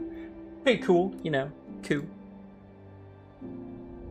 I think I'd probably put them there, yeah. I mean, Collector was very unique. I'm thinking about it too much. Okay, let's just move on. I've heard of that Metroid scene many times, never played it though. So I want to say, yeah, Metroid Fusion. Was that on the Game Boy Advance? I don't remember if it was the Super NES or the Game Boy Advance, but it was a Metroid game. Pigeons when you give them seeds? What? Collector is fun to boss rush, in my opinion, hitting him with quick slash every second. He is a quick slashable boss for sure, yeah. His laughs get a little annoying, but I mean, that's his whole thing. So, I mean, I can't really blame him for it. But yeah, I mean, I like Collector. Oh, this thing. I mean, I don't really have fun fighting this boss. It kind of just, but no, I don't like it more than the Knights. What am I talking about? Do I want to put it here? I don't know, because it just walks around, it slashes you, and then it either spits or it jumps. I mean, it definitely has more depth than these, so I think we'll put it right there. Also, did you solve the Grub Mural? Grub Mural. Look it up.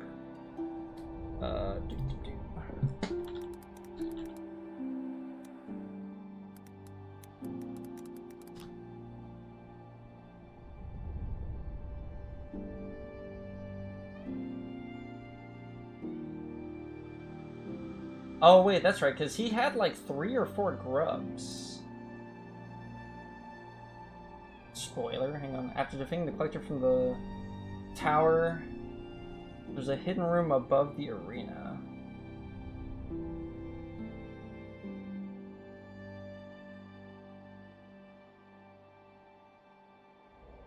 Because I know that someone told me that he was basically responsible for why the grubs went missing. I don't know, maybe I'll have to revisit that room, take a look.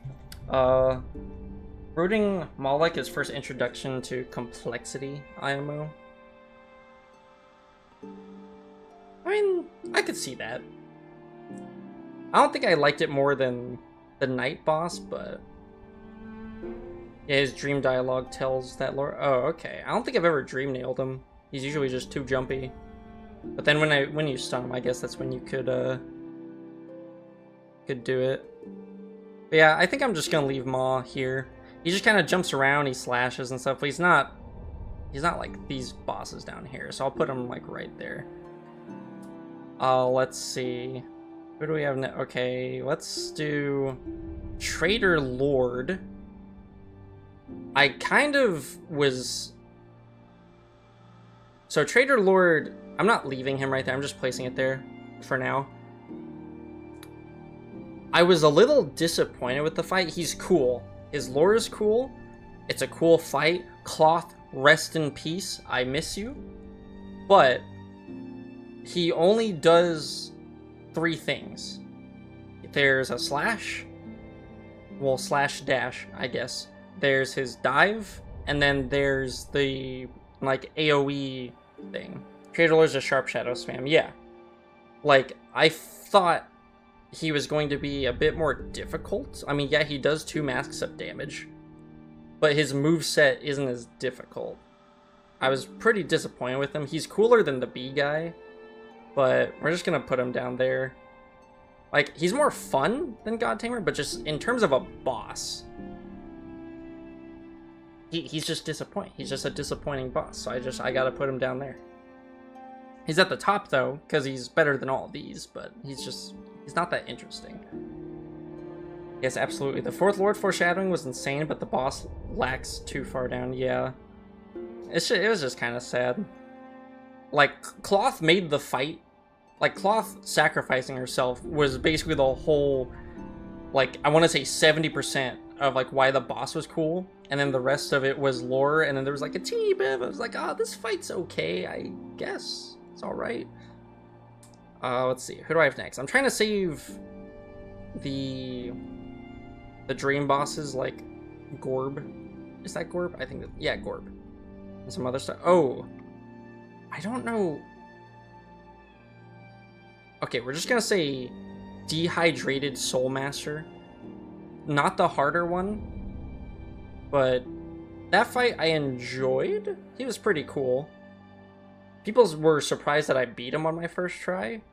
So I'm not sure how hard he was necessarily supposed to be, because I might have gone there a bit later on in the game.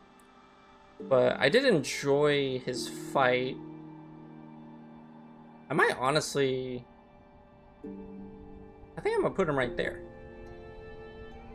Yeah, I think I'm going to put him right there. It's kind of weird to have the 2 Hornet fights so separate, but I mean, Green Path Hornet's just really slow for a reason. I mean, she's still an early game boss, but then when you fight her again way later on, it's just a much better fight.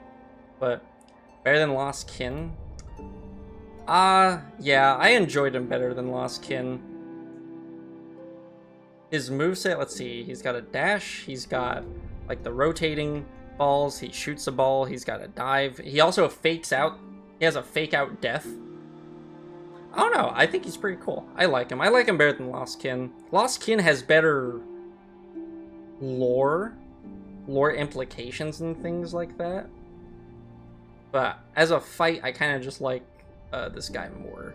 With his harder version, I actually don't like his harder version as much. I think he's too fast.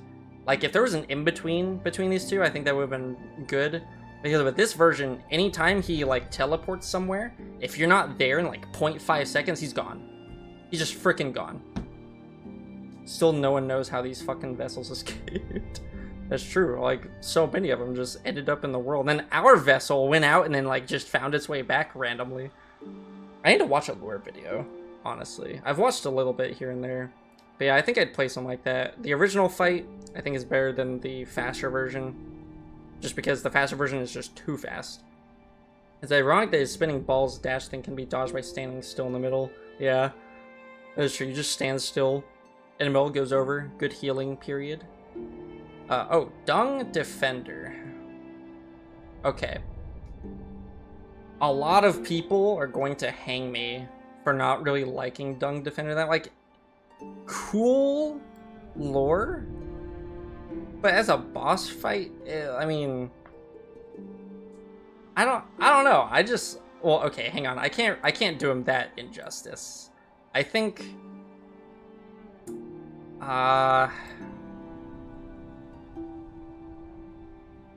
Like, he is cool. His lore is cool. He's a cool guy. We'll put him right there. I don't think I can...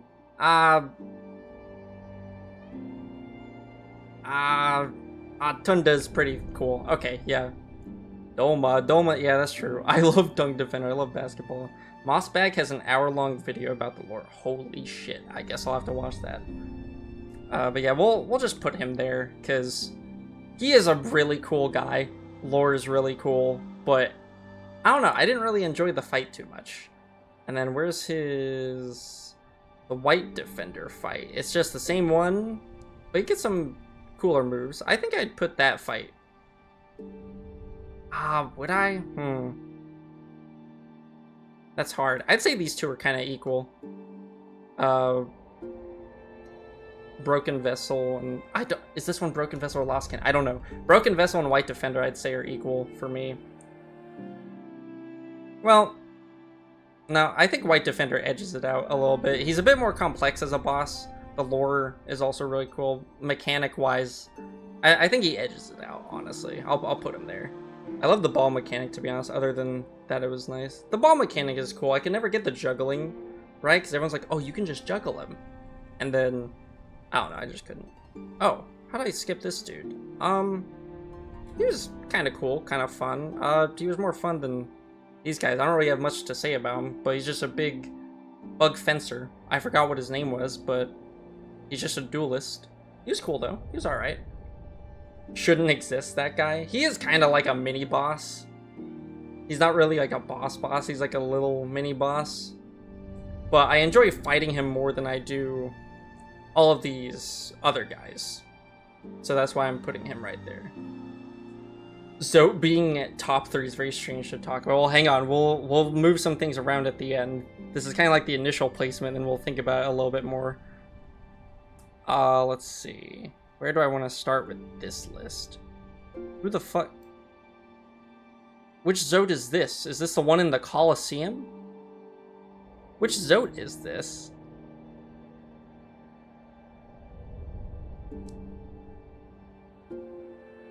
Because if it's the one in the Colosseum, that one's not even like a fight.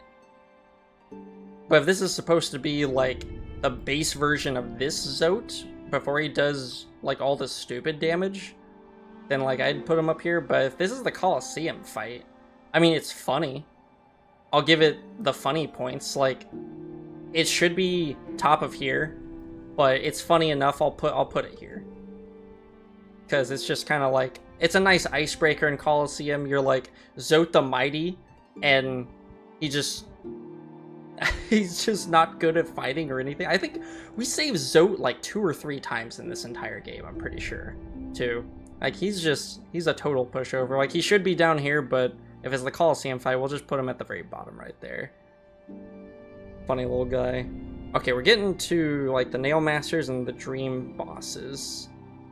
But before that, we got Squid. Both...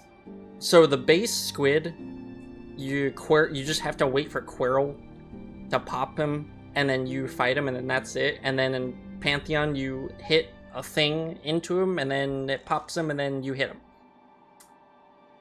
It's not really fun. I would honestly put this, like, it's not really an interactive boss at all. Shoot, I might put it right there, honestly. I'll put it above, like, that thing. Like, it's just not an... like, you just dodge lightning and you just wait around. And that's it.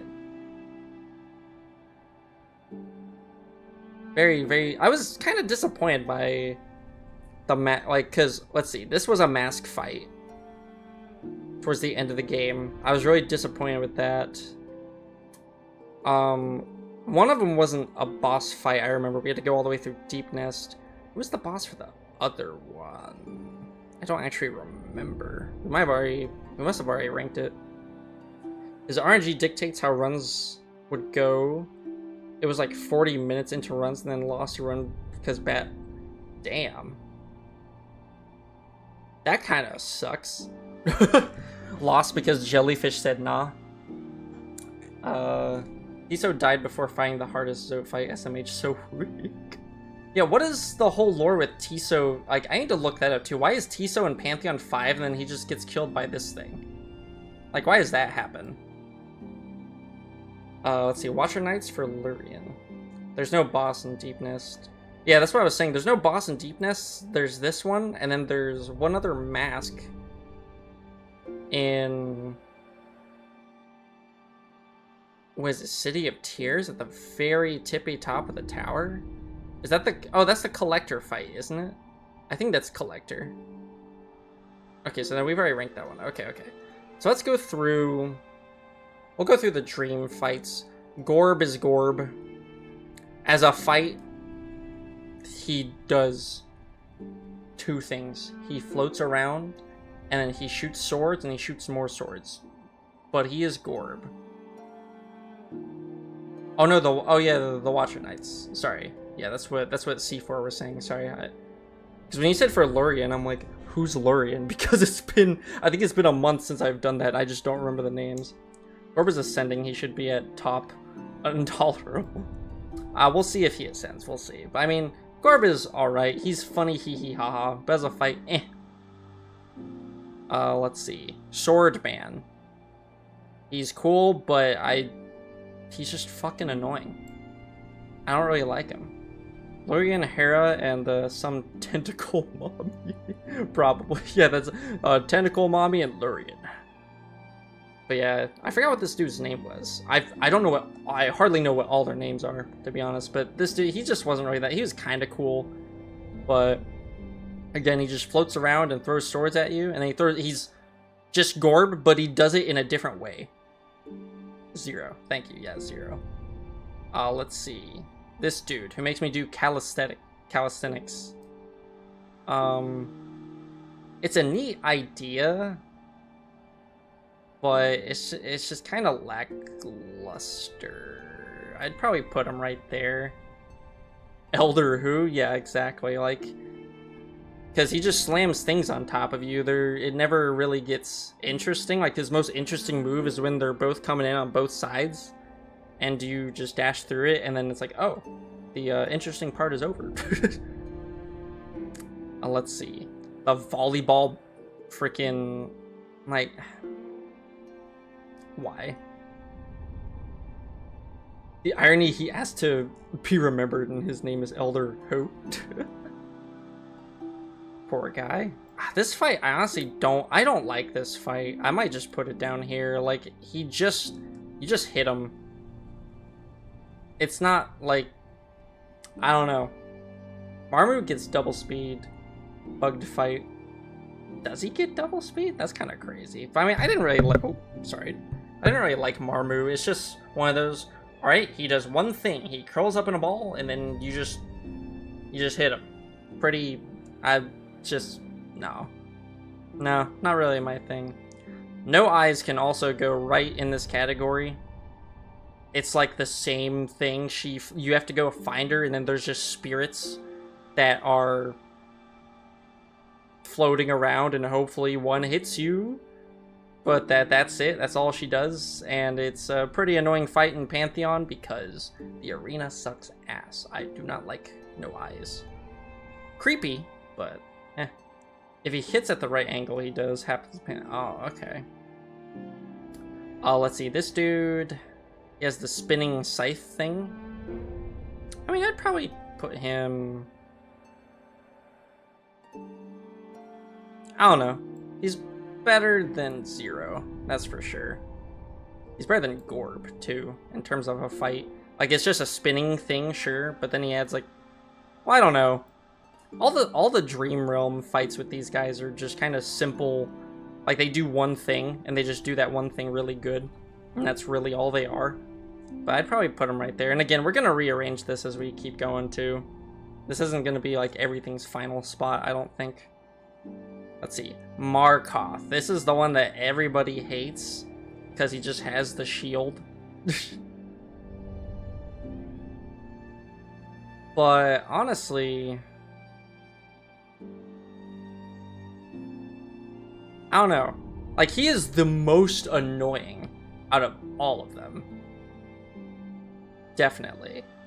Once I got, like, the trick down in Pantheon 5, though, where you just kind of pogo him, then it got, like, easier. But him as a fight is just kind of bullshit. Why does he get a dream shield that doesn't crumple when it hits something, but mine does?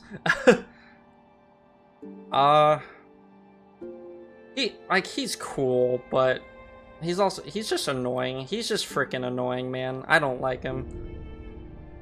I don't like him that much. Yeah, we'll leave him right there. I was thinking about it. Alright, let's do the Nail Art Brothers. They're pretty dope. I like them. We might put them, like, right there. Their lore, too, is pretty interesting. I also like how they differentiate the two in the Pantheon, because even though they look the same, one does the spin attack and one does the charge slash. And the fact that they fight together is just, I don't know, it's pretty cool things. I don't think you don't fight them in base game. That's like exclusive to Pantheons, is fighting the Nail Brothers, Nail Art Brothers, I think. It's just nice watching them come together. I'm a wholesome moment. Yeah, for real, because it's like, wait a minute, I thought you guys didn't like each other. Let's see, Bob Ross. We'll just put him right there.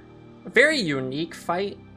I don't particularly enjoy it that much, but he is pretty cool. He's one of the more unique bosses in the game, and so I'm gonna put him up there, just flat out. Now, Nail Sage.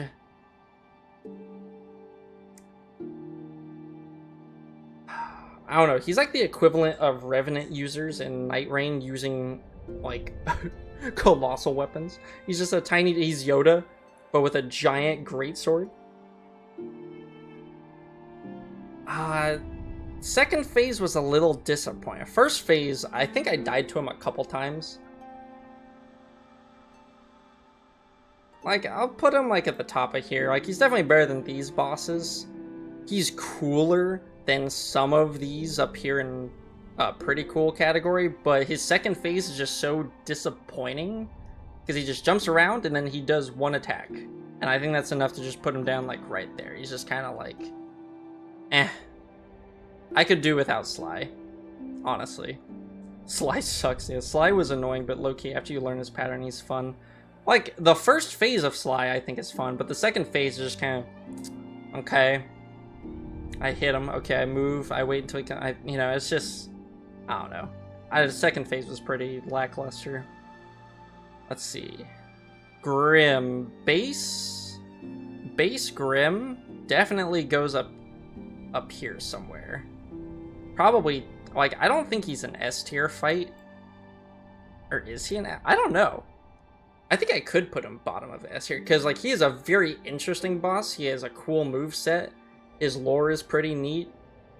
Yeah, he's better than Zote, that's for sure. I like how the two Hornet fights are so far from each other now, good lord. The adopted Sisters of Battle. Yeah, Grim is now part of the Sisters of Battle. But yeah, he's a pretty cool fight. Nightmare Grim, I did not like as much. He starts doing 2 masks of damage with everything. Some of his moves got more annoying, but the pattern, like, it's a different pattern, but then you kind of learn it a little bit. But I didn't really enjoy it as much. Have you heard the metal version of Grim soundtrack? It only happens during Bubble Phase. I have not heard the metal version. I'll have to look that up then. But yeah, I don't know where to put Nightmare King Grim, because he's definitely really, like, he's really challenging the first time you fight him.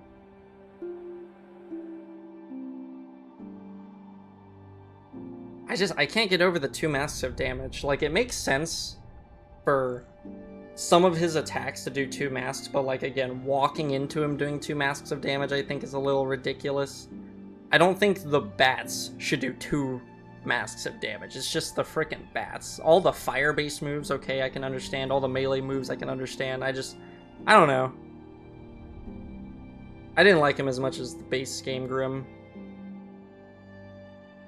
I'm not even sure if I liked him more than... no, he's pretty cool. I don't know. I don't know if... it does get my adrenaline going. We'll just leave him there.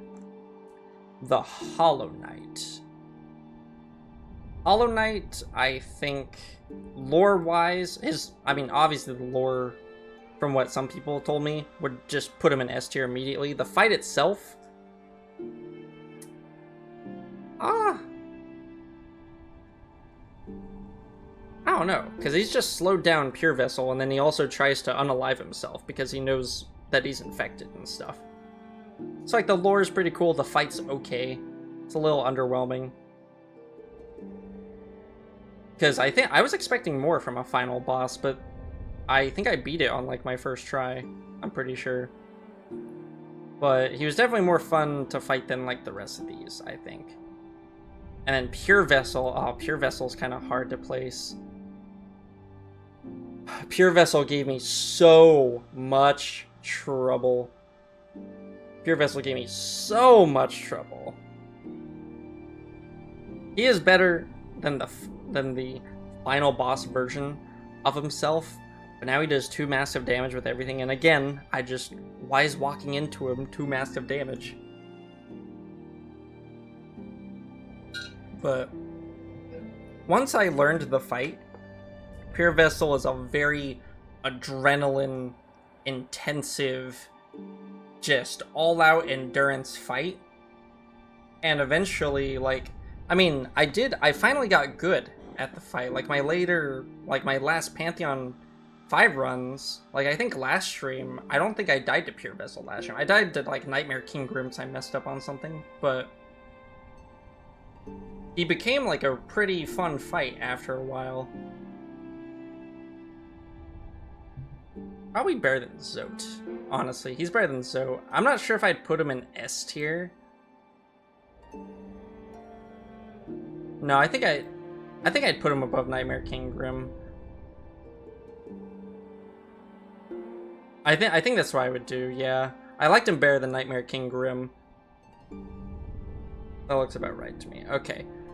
Radiance. I don't remember much from the original Radiance fight, because I beat it on my second try, I think. I died to normal Radiance once.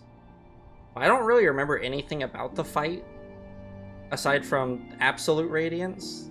So I don't really know where to put this. We'll just kind of put him, I don't know, right there. I honestly don't know where to put him. Absolute Radiance, though, oh man.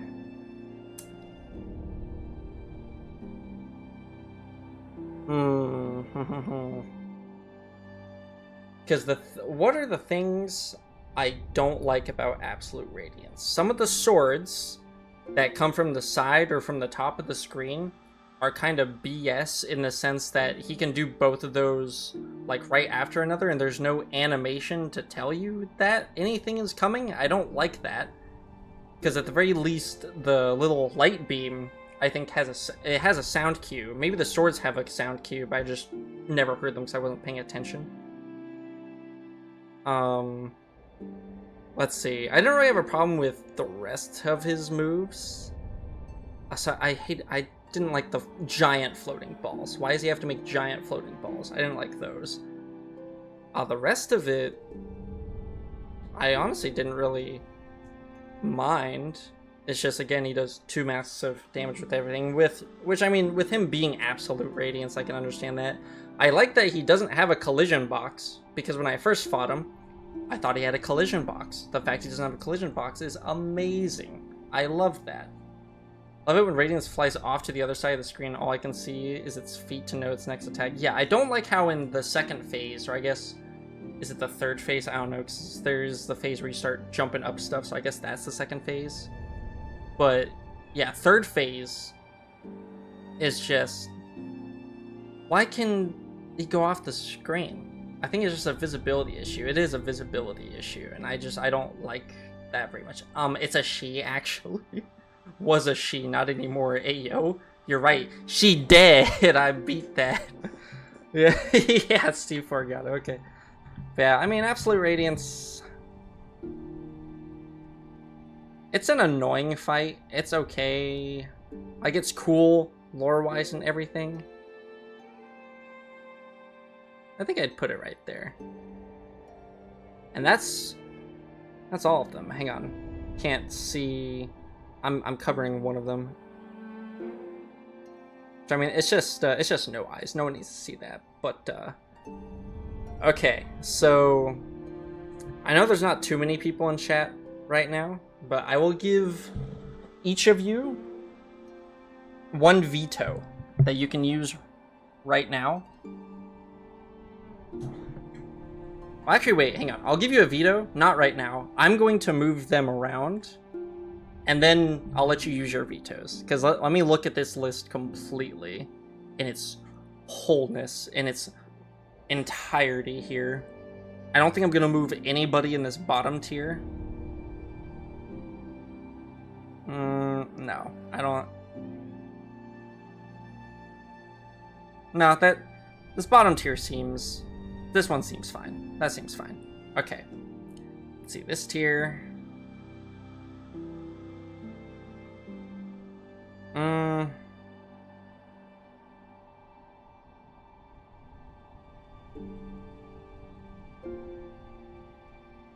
No, I think this one's good too.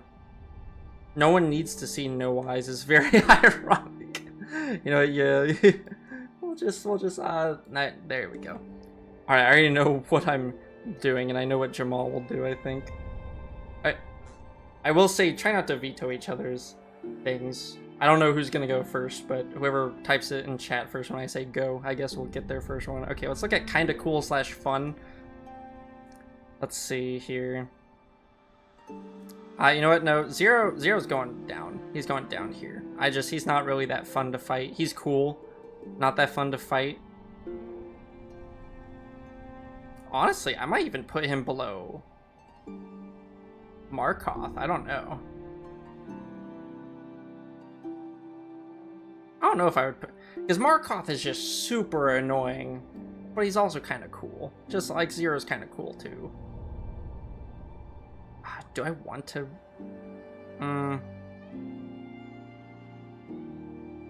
we'll leave those two there. I think we'll leave them there. God Tamer can stay there. Nos can stay there. This guy can actually be moved down a bit. Because I actually still enjoyed this fight, but he wasn't really like a boss. He's kind of cool. Kind of fun. I think Husks honestly need to go probably right there. So I think Sly Phase 1 is more fun than all of these. Yeah, Sly Phase 1 is definitely better than all of those. Do I want to move any down? Like, because I'm considering putting him down here, but I'm not sure.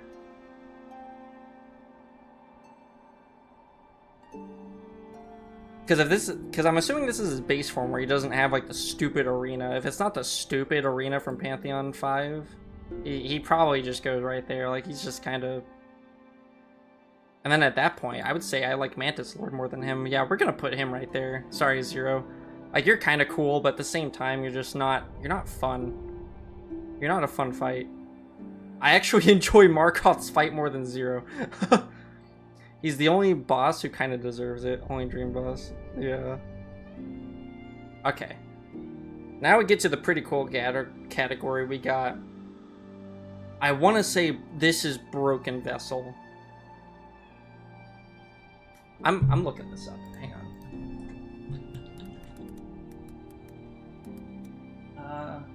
I'll load. Okay, Broken Vessel is the infected one. So this is Lost Kin. Lost Kin being at the bottom of all of these. Kind of looks like Ghost IDK. I mean, that's true. I think him being at the bottom is kind of fitting. And then we got Hornet's first fight. Hornet's first fight is kind of cool. Then we got Dung Defender, Broken Vessel, White Defender, Collector, Radiance. The Nail Guys. I just like how Hornet's first fight is like second to last and pretty cool, and then the other fight she has is like all the way up here. I mean, I don't know. I just like the faster that she got, and then she got like one extra move too. Hornet's just a fun fight. Also, the soundtrack, banger. Banger for Hornet. It's kind of crazy that I'm putting Zote at the very top here, but when I look at the rest of these, I think honestly Zote just kind of stays up there. I don't know. I'd argue Brother Defender over Hornet 2.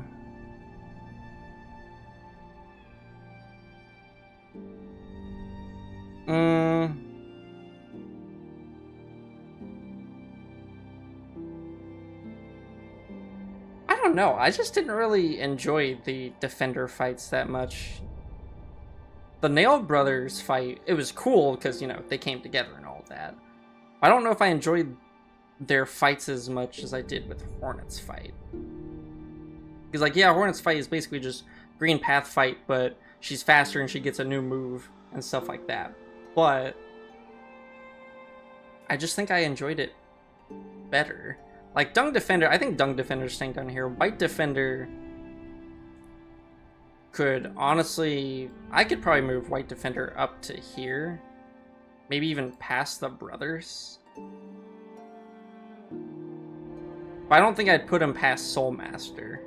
That's just me, personally. Like, he has cool lore, the fight's not bad, and everything. He does funny hee hee ha ha.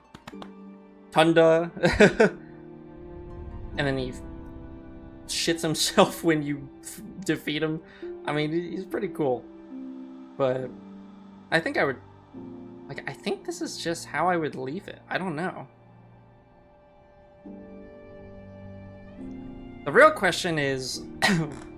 what fights do I like better than Hornet 2? That's kind of like the benchmark right now for this. What's your favorite OST in the game? Ooh. That's hard. Because this game has a really wonderful soundtrack. I would have to go and listen to the OST on YouTube to really make that decision, because I don't really think a specific soundtrack stood out to me where like, oh, yo, this is absolutely amazing. I'm not saying the soundtrack isn't amazing, but nothing like caught my attention that I can recall where I had to like stop what I was doing and really just take in the music, if that makes sense. I was a little too focused on the fight. Green Path has wonderful music. I'll throw that out there. City of Tears. I really like City of Tears. There's an entire 30-minute video for just the boss OSTs. Oh, man. I might have to go... There's a lot of Hollow Knight-based things I'm going to have to go do after all this is done. Yeah, is there any fight that I like better than Hornet 2 or Soul Master? Because those are the ones where I was like, okay, I liked those fights. I really liked those fights. No, I think that's just gonna stay it is. Honestly, I might put... No, yeah, Absolute Radiance can stay there. And then Hollow Knight, and then... So, and these ones are pretty much... Yeah, I think that's...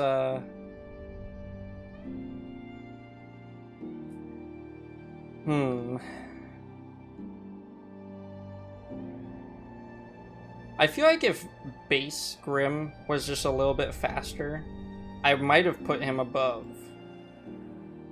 Mantis Lords, but I don't know. I think this is it. Hey, thanks for all the cheers. I don't know who's doing that, but woo! But yeah, we'll call it right there. This is the finished tier list. So, you all get a veto. Whoever types in first will have their veto done first. And if someone types in a repeat veto, which, I mean, there's not that many people who are on the stream right now anyway, so I'm sure you're going to get whatever you want to happen. But type it in right now. What are you going to veto? The only thing I'm not going to let you veto is Sisters of Battle. What do you mean by veto? So basically, if you disagree with one of these spots, whether just to be funny or you generally disagree with like something being in the tier it's in, I'm letting you move it to wherever you want to place it. Now, I might not put it exactly where you want it, but I'll still put it, I'll put it in that tier, but I'm not gonna put it above or below something where I genuinely don't, like, I couldn't see an argument for. But I would move it into that tier. I'll let Jamal do it first in case he doesn't do it.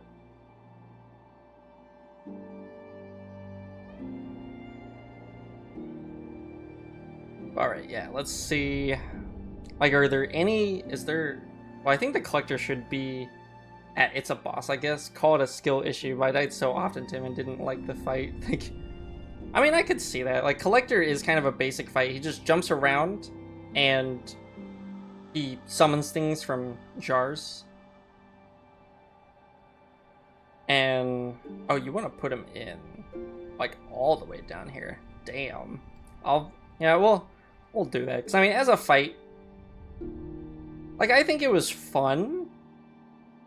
It wasn't necessarily, like, a great boss fight, but the lore and just, like, the kind of fun it was, that's why I put him up here. But, yeah, we'll put him top of It's a Boss, I guess, because he's better than the rest of these, I feel like. The way he's a black character on a black background, with the black foreground as well. That's true. I didn't think about that. Man, no fluke marm glazing. Nah, Yoshiki isn't here. I think he'd be the one doing that. Gorb goes into S because he ascended through the tier list. I'm putting him right there. That's as far as he goes. He's not getting any higher. He will ascend up 2 whole tiers. But he ain't going past Nightmare King Grim. Ascend with Gorb. God, man. Because I see there's 5 other people who are watching, but they haven't really been active in the chat. So I'll give them a little bit if they want to speak up, but if not, then this will be the list. This will be my tier list for the bosses. I wonder, while I'm waiting, if there's...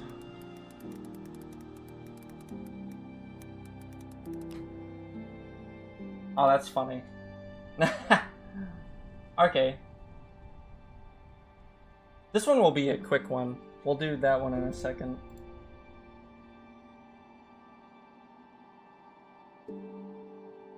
Ascend. But yeah, this seems pretty final with me. So, speak now or forever hold your peace. Anyone who is also in chat. There's only 2 people actually in chat. The other 3 people are just lurking, I think. Which is fine. That's fine. Alright. So there's that.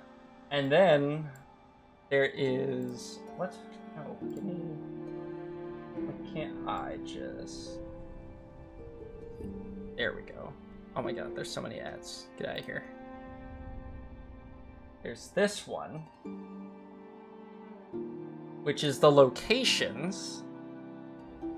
By the way, that grub mural I spoke about hasn't been solved by community, so no one knows what the fuck it means. Oh, damn. Okay. Wait, is this a wedding? I didn't bring gifts? Wait, what? But, this will be the locations, because I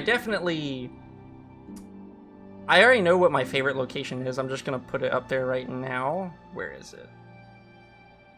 Where is it? City of Tears. I love City of Tears. Environment-wise, background-wise, music-wise, I love City of Tears. I wish it was a bigger area with the rain and everything, but I just really liked the aesthetic of the city. I liked the raining background and everything, but yeah, City of Tears, like, favorite location in the whole game. Let's see. Dirt Mouth. As a town, it's not very big. I don't really see how it's a town. I mean, as far as a hub goes, it's a good game hub, honestly. T of T. T of what? Oh yeah. I didn't realize. I don't know what. I just looked up like. Yeah, Fog Canyon's also cut off. They just got lazy with the cropping, I guess. It was a town. I mean, that's true. But in terms of... I miss the old background music it had before I banished Grim, because the background music for it was really pretty. But as far as a hub goes, I mean, it was a good gaming hub. Everything was close enough together. Wasn't absurd or anything. Forgotten Crossroads as a beginner area, I think, works. There's not really much to talk about. I honestly might remove a tier. Like, yeah, that seems a bit better. Oh, my freaking scroll wheel, please.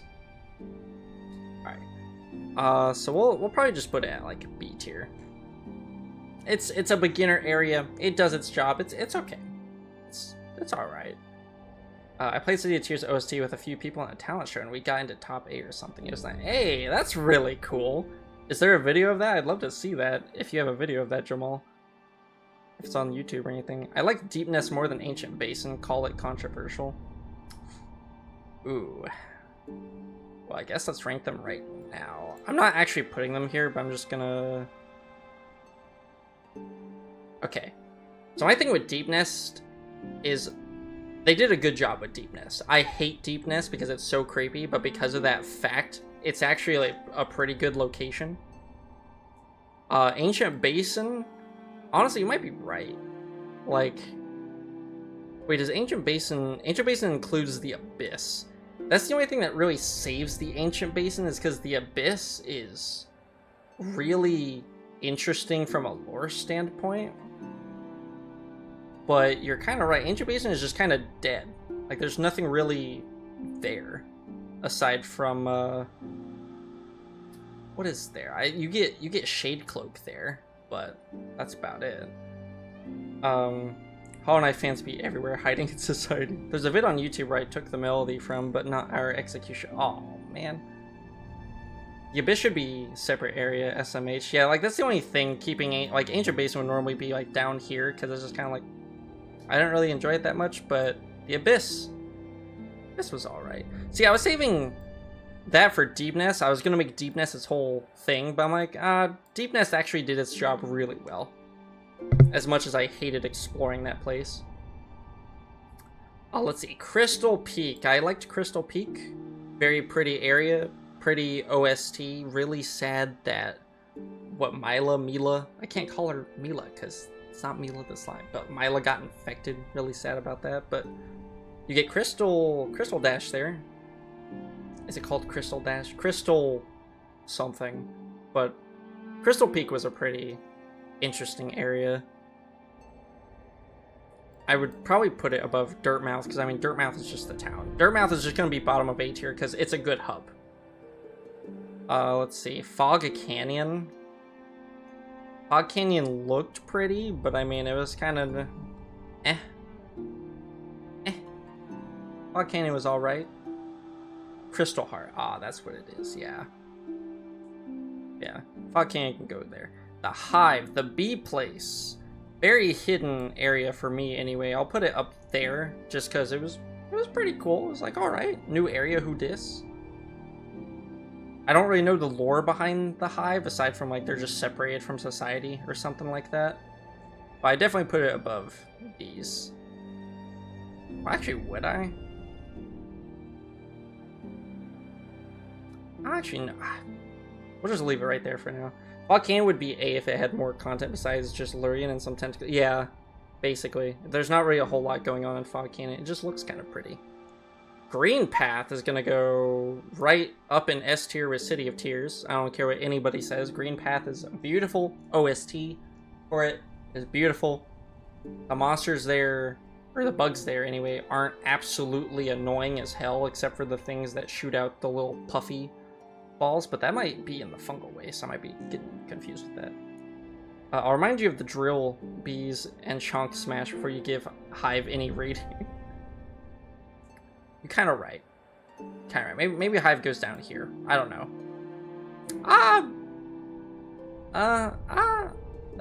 No, we'll leave it right there. Honestly, we'll leave it right there. It's definitely better than these other four. I'll say that.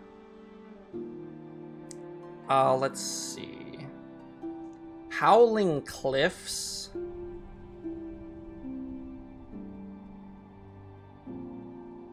I was really disappointed with Howling Cliffs. I don't know. Like, it probably doesn't deserve to go all the way down there. But I thought there would be more because it's like, oh, we're going back to where the game started. Like, where I first, what is it? Like, first started the game at, right? Because you jump off of Howling Cliffs and then, you know, there you go. And then going back there, I'm like, ooh, I wonder what's there. And yes, there is a Nail Master there. Or not Nail Master, but Nail Guru. But I was just disappointed, honestly. Yeah, just had no content. Fun idea to go back, though. Yeah. So we'll leave it right there. Fungal Waste had some funny enemies. I'd probably put it up here. No. I think I'd put it above the hive. Because it had some cool, like, little bouncy mechanics with the mushrooms and stuff. And I think Fungal Waste is also where the Mantis tribe lives. So gotta put it up here. Sorry, Dirtmouth has got... Sorry. I keep forgetting Dirtmouth needs to be at the bottom of A tier because it's literally just the hub. But yeah, Fungal Waste can go right there. It had some funny enemies, like when they die, it's just... They just fart and stuff. Not too bad to traverse because you just nail bounce on things. So yeah, that one's alright. One gets a solid A. Let's see. Kingdom's Edge. I don't remember too much of Kingdom's Edge. I think I was also disappointed by Kingdom's Edge. I might just put it down there. Like, there's just not really anything. I like the snowy environment, but aside from that, it's just very vertical, and there's not really a whole lot there. Colosseum, Markoth, and Quick Slash, that's it. Yeah, pretty much. It's not snow. I thought there was snow in certain parts of Kingdom's Edge. Oh wait, you're telling me it's not snow in general? Then what is it? Should I be afraid?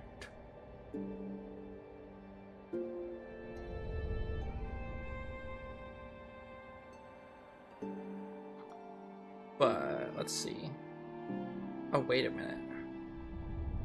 Resting grounds? What is resting grounds? That's not the Abyss. Oh, wait. You're telling me, is that the grave area?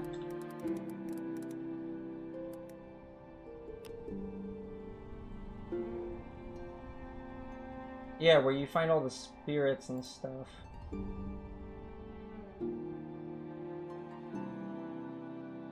Oh, man. Yeah, Spirit's Glade. Okay. It's the rotting ashes of the worm or something. Oh. That's kind of... That's metal. What? That's pretty metal. That's crazy, but... let's see. It has nice OST, surely above Dirtmouth. Yeah. Also, Blue Lake. Or is it Green Lake? One of the lakes is in Resting Grounds. I have to put it above the Hive out of respect for my fallen cookie boy, because I obliterated the cookie boy or girl. I'm so sorry, cookie person, cookie child. I thought all of them were bosses. Quirrell is in the Resting Grounds to this day. Yeah. At least he fulfilled his duty. Oh, that seems right. Queen's Gardens. This one's kind of tricky. It definitely goes in A tier. I think it goes above Fungal Waste. It might even go above Crystal Peak. I just don't know if I would put it... No, I think I'd put it in S tier. I don't know if it's better than Green Path. But it's definitely like up there. Above Crystal Peak, below Green. Yeah, that's what I was thinking. Yeah. That feels right to me. Because it's basically Green Path, but now you're in like a greenhouse, like enclosing area, and it's just really still pretty. The enemies are a bit tougher. And there's some sick lore there. It's a cool place. Yo, hello. Hey, welcome back to the stream, Nicola, from last week. Nice to see you. We're going through Hollow Knight tier lists because I finally finished Pantheon 5. And I didn't want to keep streaming just doing the Hunter's Journal. So we're doing tier lists right now. Which we did bosses. You can take that in. We'll go back over that here in a second. But right now we're doing locations. Royal Waterway being the last one. I mean, it's the sewer. I didn't really like it. It does have Dung Eater. Or not Dung Eater. This isn't Elden Ring. Dung Defender in it. So that definitely bumps it up from these two. It's just gross. And I think it might go above Ancient Basin. but I think it just goes right there, to be honest. I don't really like Royal Waterway. Hey, nice, I did it too yesterday. Hey, congratulations. I spent like 20 hours on it. Same. Same, I feel you. I spent like 3 or 4 streams on it. Probably more, I have no idea at this point. Yeah, I think this is, this looks right to me. If Dung Eater were in Hollow Knight, the game would have some terrible things. Yeah. Yeah, I don't want to think about Dung Eater in Hollow Knight.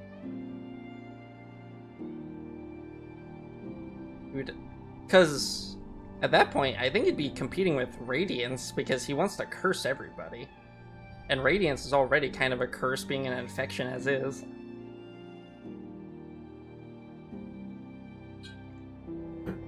Okay, so I think this is definitely the tier list for the locations. Are there any... I don't think I'd move any of these. Are there any vetoes to be had? Are there any locations you want to move up or down, chat?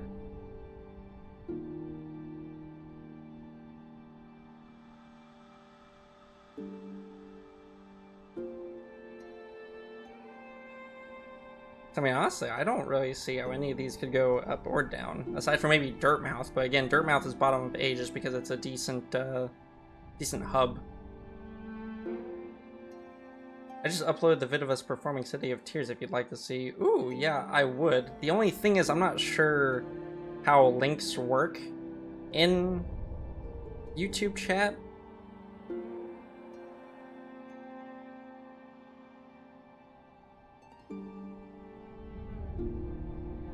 Let me think of something funny. Oh, jeez. Nah, no vetoes. Okay. Well, if everyone is holding their peace, this will be the location tier list that I am okay with. City of Tears being at the top, along with Green Path, Queen's Garden, and then Crystal Peak, Fungal Waste, and so on and so forth. I tried sending a link already, my message got deleted. Ah. Yeah, I mean, what's the title of it? I'll just have to... I'll look it up myself later then, I guess, if you can't send a link. Oh yeah, Nicola, if you're still here, would you like to take a moment and look at this boss list to veto anything and move it to a different tier, aside from Gorb and the Collector? Because those were already moved by C4 and Jamal, and those are solidified, they're not moving. Sisters of Battle is also solidified by me. That is my veto.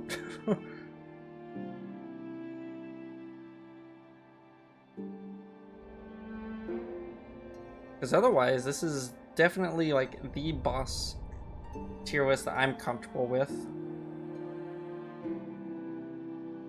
And I would do like an OST thing. Like an OST tier list, but I don't really know the soundtrack that well. Sly? You would move Sly up? Where would Sly go? Where would you put Sly? In between who? Or just in what tier would you move him? My YouTube username is Cyan Frog. I just named the vids. Okay. You would put him in cool. Okay, we'll move him up. We'll put him right there. I heckin' hate Sly, but veto's veto. After Soul Guy, before Hornet. Ooh, man, you're man. Ooh. You know, I'm gonna put him in between. He's such a cool fight. I think because, like, Sisters, you need to do it perfect.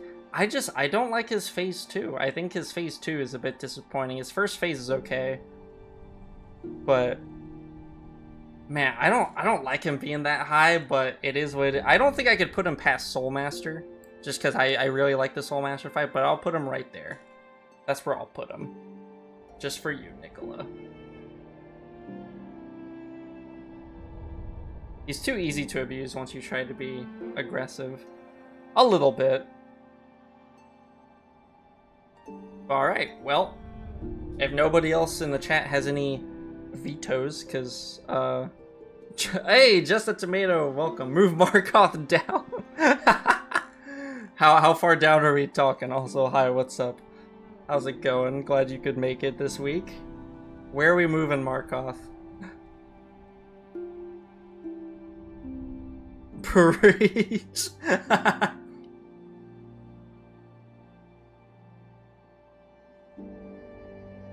His own tier?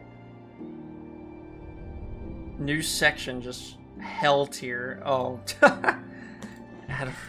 Is he going below? Is he below everything? Is that what this is? Markoth hell. Yeah, gray, I guess. Alright. Markoth hell. Boop. We'll put him... I would put him right there, but since you wanted me to make his own tier, I'm assuming you want him at the very bottom. Which, I don't have any, like, I think he's a bit better than that, but I'm also not really attached to Markoth, so he can sit in Markoth hell. Hold up. Now put, like, Moss Charger also in Markoth hell. Why is normal Zote so low? I spent... So, we were of the assumption that this Zote is the one from the Colosseum, because we weren't sure if it was Zote from the Colosseum, or if it was the Zote from, like, the first time you fight Big Zote. And if it's just the Zote from the Colosseum, we're like, he's funny. He's a funny little guy, you know, breaks the tension, does his job. Colosseum Zote is a very hard boss. You know what? You're right. We'll put him right up there.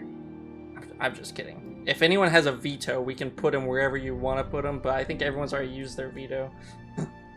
Unless somebody in the darkness of chat wants to come forth like Tomato just did earlier.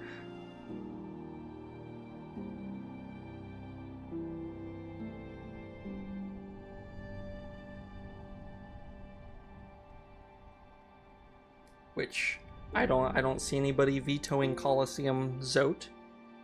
I don't see it. Nobody's coming out from the shadows, the darkness. So we'll leave him right there. So we have what changed Markoth hell. That's pretty much what happened. We got Markoth hell and the rest, and I guess that's how the tier list is now going to stay. It is locked in. Tomato ripened enough to speak. He grew. Ah.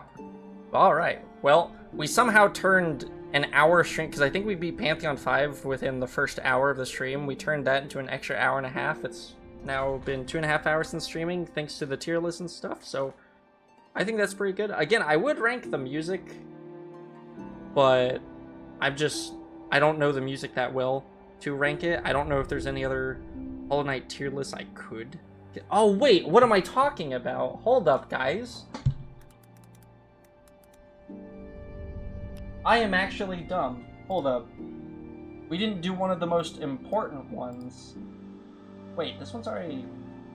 What?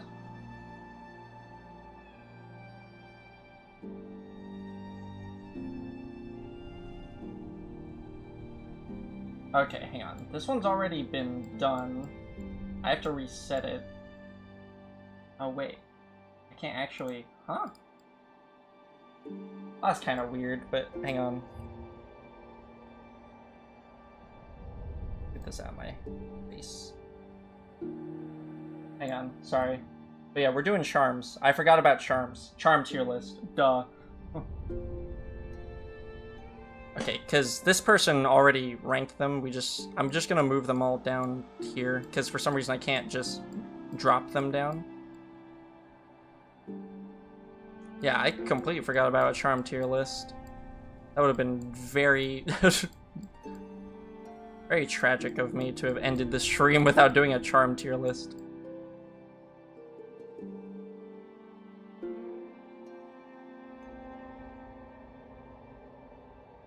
Now, the thing is, though, some of these charms I just didn't use. So, I don't really know how this is going to go. Yeah, so D tier right now is just where all of them are placed at the moment. And then we will see where they land. Because I think every charm probably has a use. Let's see. Have you gotten all endings now? Even the secret ones? So I've gotten 3 base endings. I've gotten the one where you get imprisoned, the one where you get imprisoned and Hornet perishes, the one where you fight Radiance, and then I beat Pantheon 5, so that's like 4 endings. I'm locked out of the flower ending that someone told me about, and I'm locked out of another ending because I went to the Abyss and got Void Heart or something like that. I don't quite remember, but I don't think he knows what Hungry Knight is. He's gonna be hella Hungry Knight. Oh, not the charms. These be most controversial. Compass S tier. D tier for default. Yeah, default tier just right now. Flower ending can still be done? Wait, really? I thought someone told me I couldn't do it because I already gave it to somebody. Can I go get another flower? If you go to the grave, you can pick the flower up and give it to Godseeker. Oh.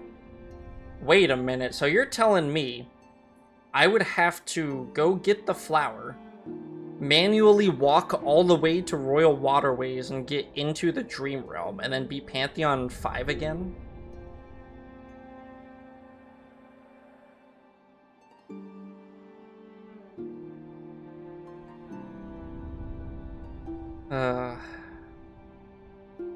I'd have to beat Pantheon 5.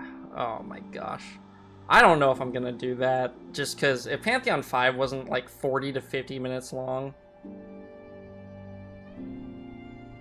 I didn't do that, but I could have, I guess. You can probably do it right now in like 20 minutes. Is it Pantheon 5 though, or can I do Pantheon 4? I'm assuming it's Pantheon 5, because if it's Pantheon 5, I'm probably not going to stream that, because it's just going to be 40 to 50 minutes of fighting. Like, I've already beaten Pantheon 5. I don't want to think about going through it again right now. Pantheon 5, sadly. Oh, I'll save that for another time.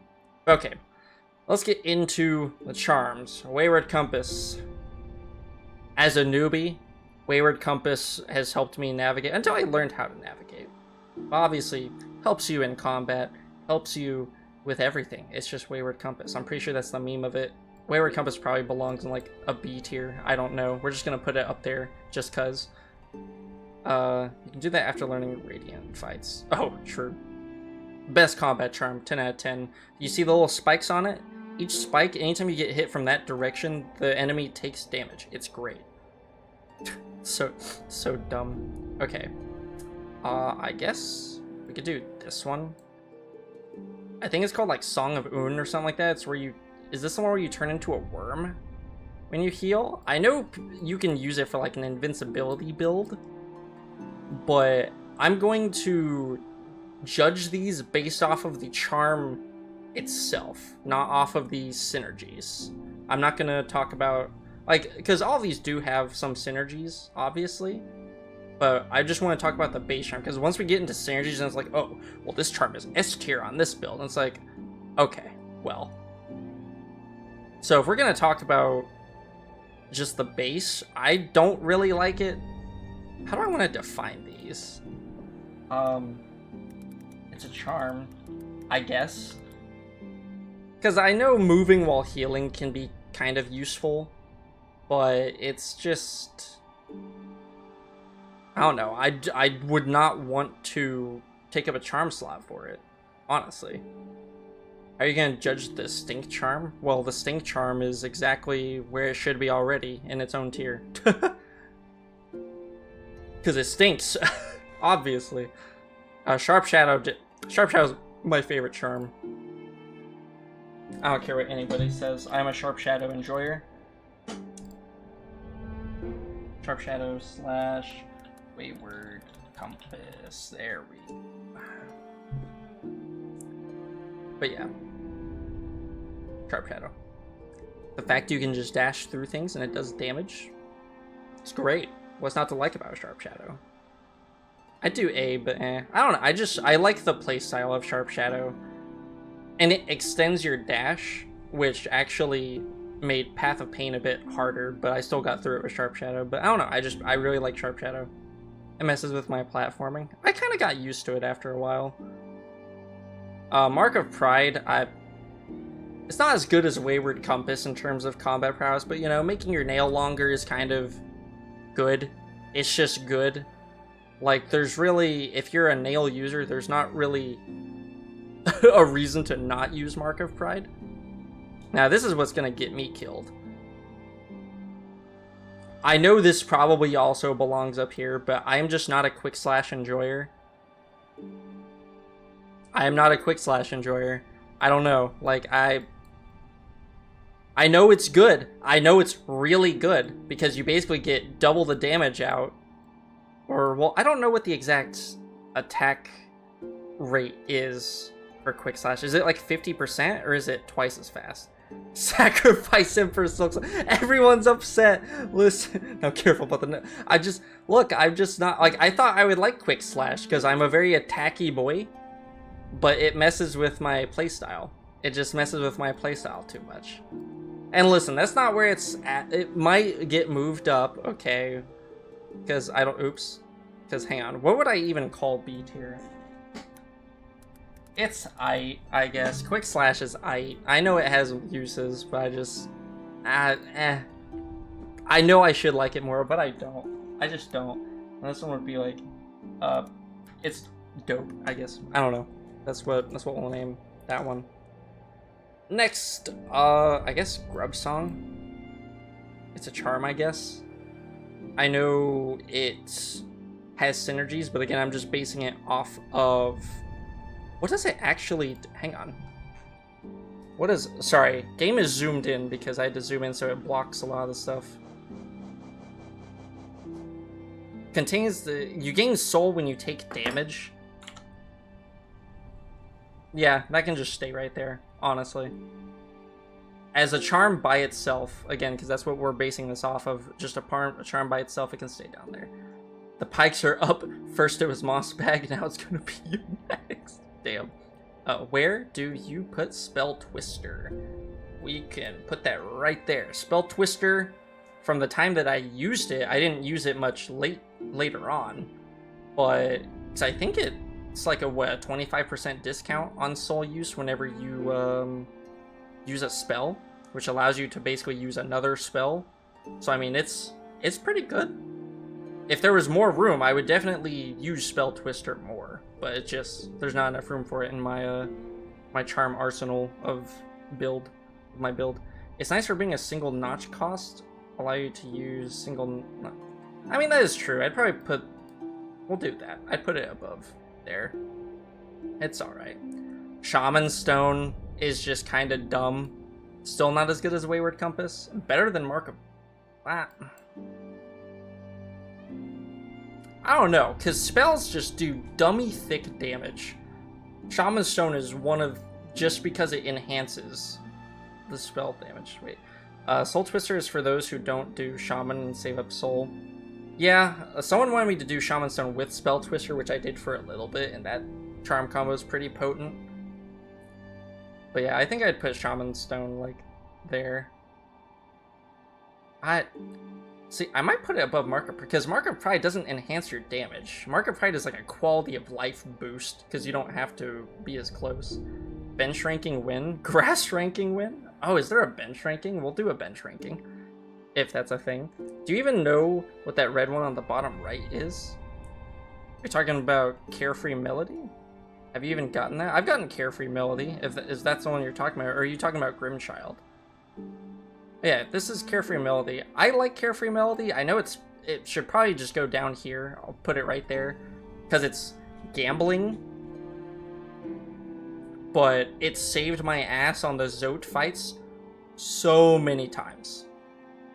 So many times. Carefree Melody saved me on the Zote fight. I even used it on the Pantheon fights, but then it doesn't really get a whole lot of value once you get to like Pure Vessel and stuff, because the amount of times it's gonna proc is just not, it's not worth it. Which I know sounds funny comparing it to the Zote fight, because if that was my argument, then why is it so good on the Zote fight? Because instead of negating 2 masks of damage, I could negate like 5 masks of damage randomly.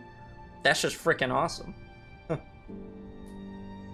Let's go gambling. I love gambling. I have lost 8,000. Okay, that tomato. I think you need to talk to someone about that, bud. I think you have a genuine problem about that. I do not like gambling. Sorry, hated opinion. I know. I mean, Carefree Melody is not something that I would just run. I would much rather run any of the other more fun charms. But like, I think it's an S tier charm for Zote specifically. But when it comes to everything else, it's pretty alright. I think it's alright. Randomness is the opposite of consistency. That is true. Very true. Because I have a bias, because again, I just think of the Zote fight, I would put it up here. But I know it should probably just go down here. So we're going to leave it right there. You were the opposite of fun, all on red? Damn, tomato. Oh, C4. It's okay, C4. I think you have a valid opinion. I could see where you're coming from. Okay, long nail. It's not really that big of a difference. I would probably just put long nail right there. Honestly, I know that these two can stack, but again, just by itself, long nail doesn't give that much of a reach difference that I could see or notice. It was good whenever I was fighting Nightmare King Grim and I was getting better at spacing with the fight. But then I was like, well, just screw it. I might as well just use Mark of Pride. I mean, it's one notch more, but I gambled and lost my $5 worth of CSGO skins. I farmed those over 14. Oh, CS skins. I recently sold a lot of my CS skins. But how'd you... Are you talking about, like, did you... What is it? Upgrade them? I forgot what it's called. It's like the contract where you make your skins into, like, the higher rarity, and now it's a new skin altogether. But I lost my skin because of the blizzard. But yeah, I'd probably just put long nail there. Dream nail? For a single notch, making dream nail super fast, I'd probably put it right there. I used it for a while during the Pantheon runs. I'm not sure how much I would use it in base game, but just from the times that I did use it, I really enjoyed the utility of it. So I don't even think it's twice as fast. I think it's like more than twice as fast. It's crazy fast for a single notch to make your dream nail just be bing bom. Really good, in my opinion. Dream Wielder, yes, very good, yeah. Yeah, I gambled that over and over, turned a Pit Viper into some other skins, then lost. Aw, man. Feels bad. Yeah, CS skins are like a whole nother thing. Let's see. What? Why are there two of these? Okay, we'll just ignore one of those. So Unbreakable Heart and Fragile Heart.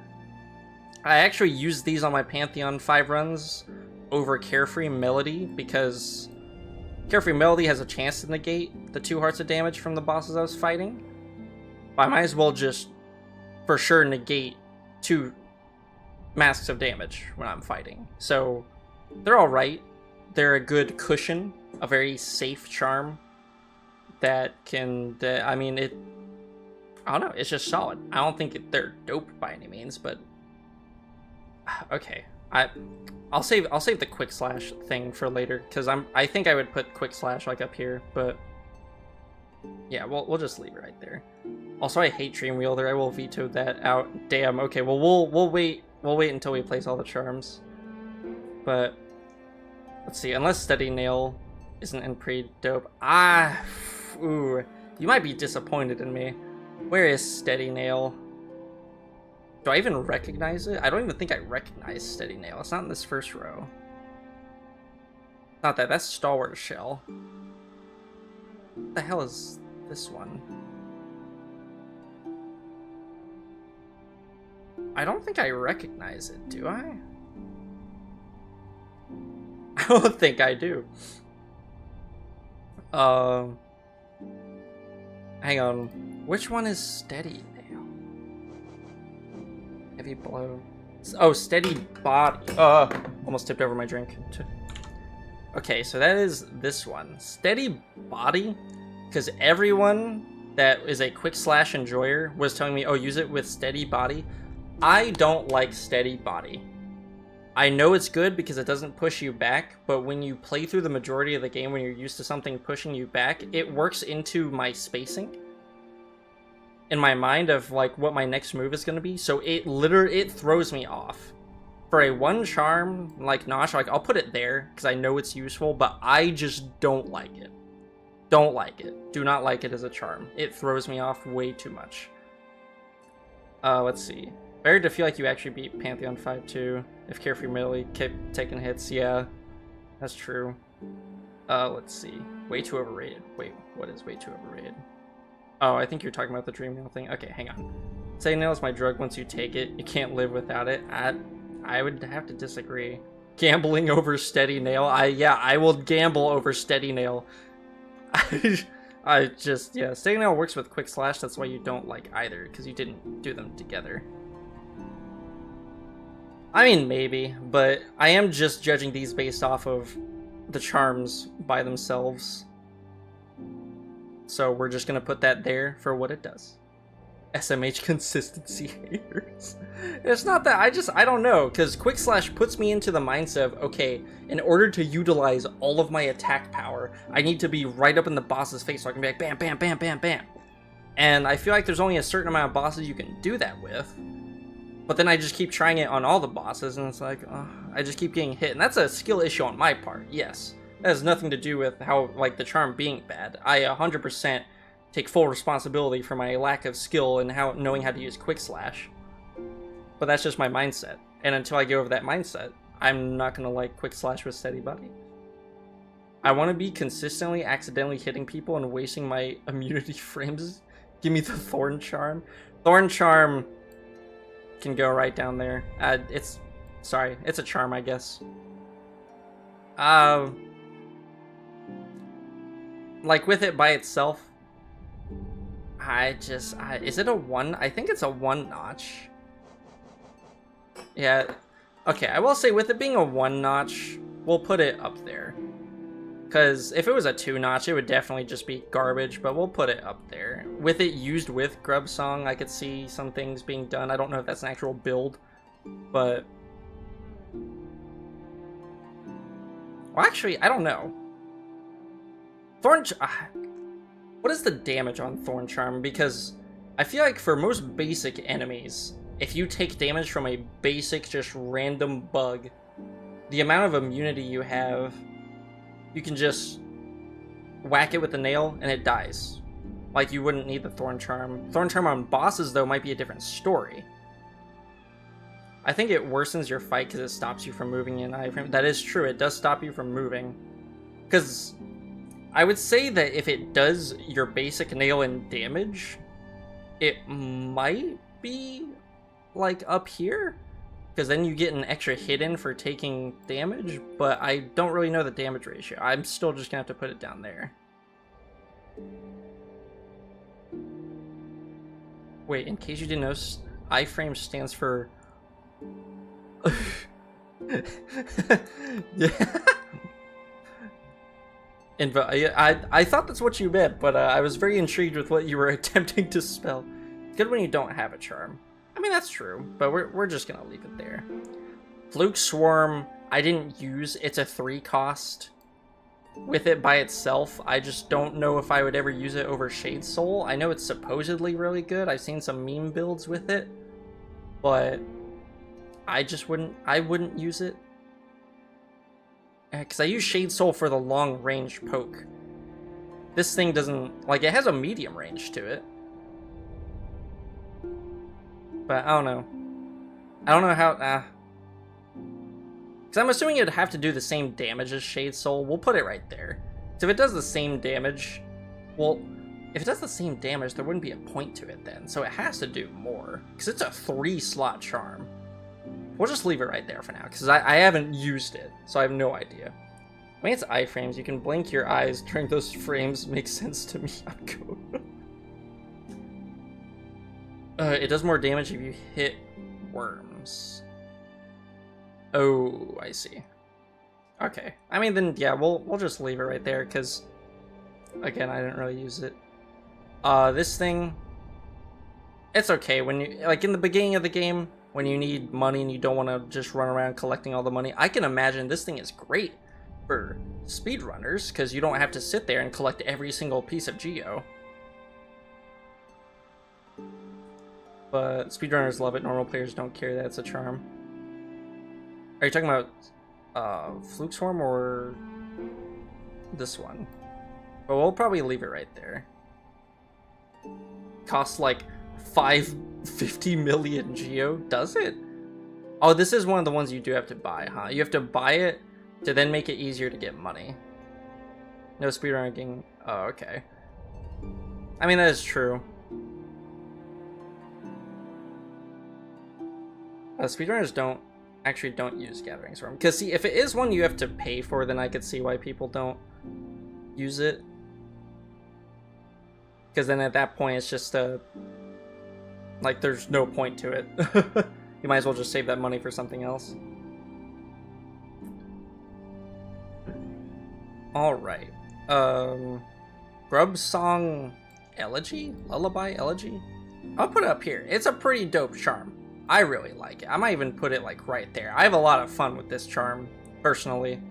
I would put it in S, but the beam doesn't do full nail damage, which I will give you, like, that's fair.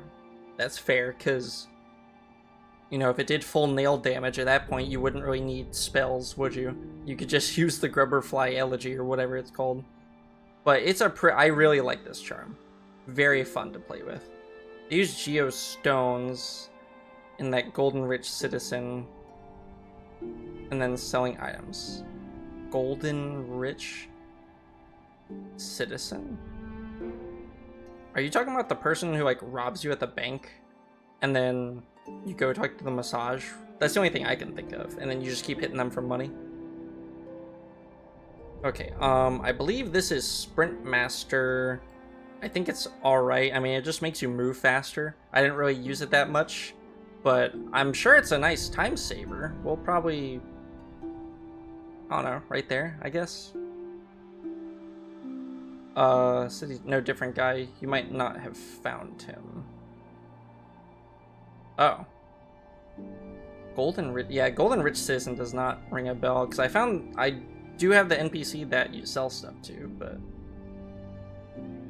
I mean, should we even discuss Strength Charm? Oh yeah, Unbreakable Strength is just stupid. Like, I don't think there's any real reason not to have Unbreakable Strength, because you're using your nail all the time. Still not as good as Wayward Compass, but, and I mean, it is better than Sharp Shadow, but I just like Sharp Shadow. Again, Sharp Shadow enjoyer here. I am all in on the Sharp Shadow. Sorry. Void Heart. I know it's a free charm, something you get near the very end of the game, and I think all it does is it makes your shades friendly to you. Well, I mean, considering it doesn't take up anything, we'll just put it right there. I don't really know. I have no idea. Oh, unlocks true. Oh yeah, that's true. We'll put it up there. Unlocks true ending. There you go. Unlocks true ending makes the shades friendly to you. Let's see. Fragile Strength. Oh yeah, there's Fragile Strength. We'll put that up there. Because I think Fragile Strength in the Dream Realms has infinite use. But as long as you don't die, I mean, hey, it's the same thing as the other strength. Void Charm is pointless, yeah. Okay, never mind. Like, it is kind of pointless. But it does allow you to get the true ending. I don't know. We'll just leave it right there. We'll decide that later. Fury of the Fallen. We will put that probably... It is a charm I've only used against Zote. And a charm I will probably only ever use against Zote. But it gives you a massive amount of damage. But I mean, the likelihood of you taking advantage of all that damage without dying, we'll put it right there. I just don't see... Like, it's very much like an all or nothing charm. Get yourself to 1 health and it's like, alright, I'm powered up. Also, completely off track. Smash on Divine? Smash on Divine.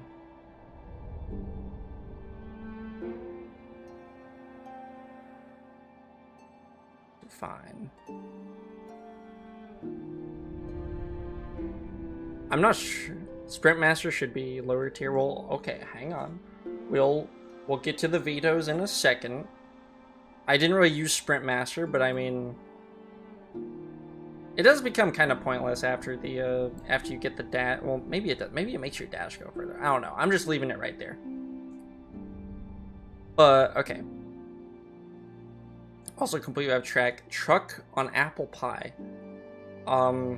Maybe. The one who shits unbreakable charms is defined. Oh.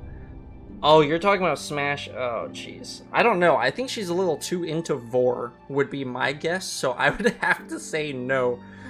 But if you're talking about the, you know, I'm not even going to discuss. Because if Yoshiki was here, that's the guy who was hyping up Fluke Nest for them holes. I feel like he would also hype up the Hole of Divine, if you know what I mean. And we're just going to leave it at that because he's not here to do that for us, thankfully. So, we're just going to move on. Dream Shield. I don't even remember how many notches this was, but somebody told me it just kind of sucks because it'll block an attack and then it goes on cooldown. She ate Leg Eater, goated girl. Damn. But yeah, we're just gonna put Dream Shield right there. It's like I was kind of hoping when I first got it, I was hoping Dream Shield was just something you had on your back that could block an attack from behind you, but it is not like that at all.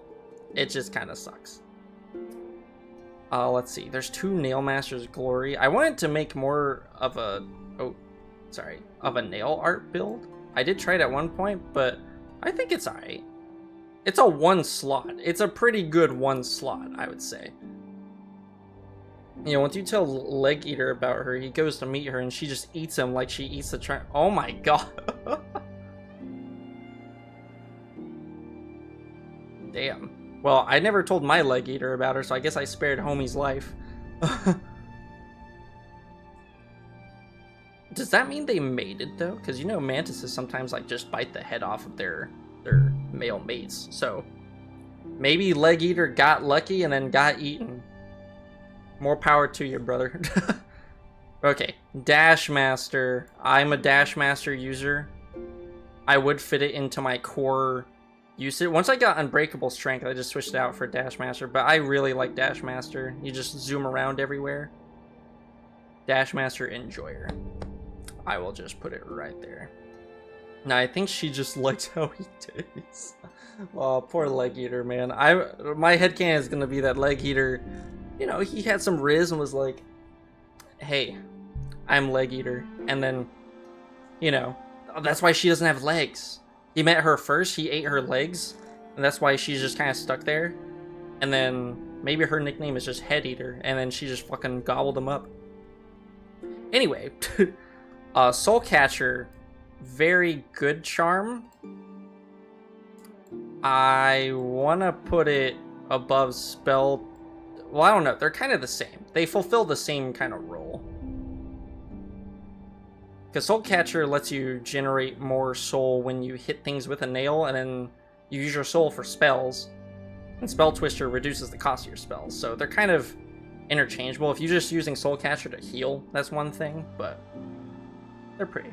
Hey, it's getting pretty late here in Greece. Could you do me a favor and quickly make a tier on the bottom for Heavy Blow? You know what? Sure. If that's going to be your veto, no matter where I put Heavy Blow, then we'll do that. I don't even remember what Heavy Blow did. Oh, oops. Come on now.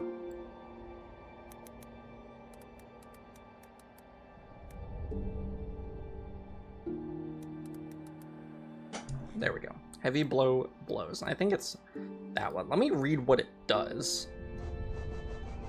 To increase the force of the bear's nail cut. Oh, this is the one that pushes them back?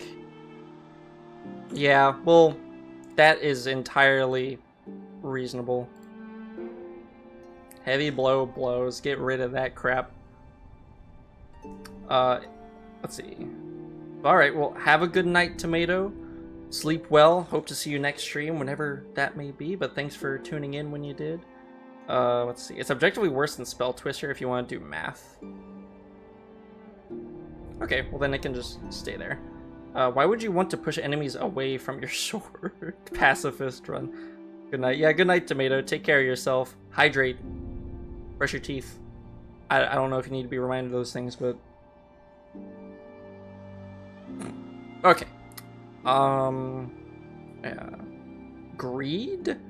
I don't really know how much more Geo Greed gives out, but I mean, it is useful to farm for Geo, but I just went to the Coliseum for that, so I mean, I don't know. Some people might not like farming the Coliseum, but Greed became a very useless charm to me. But at the same time, when you get it, if you just wear it casually, you probably generate a decent extra amount of Geo. So I don't know.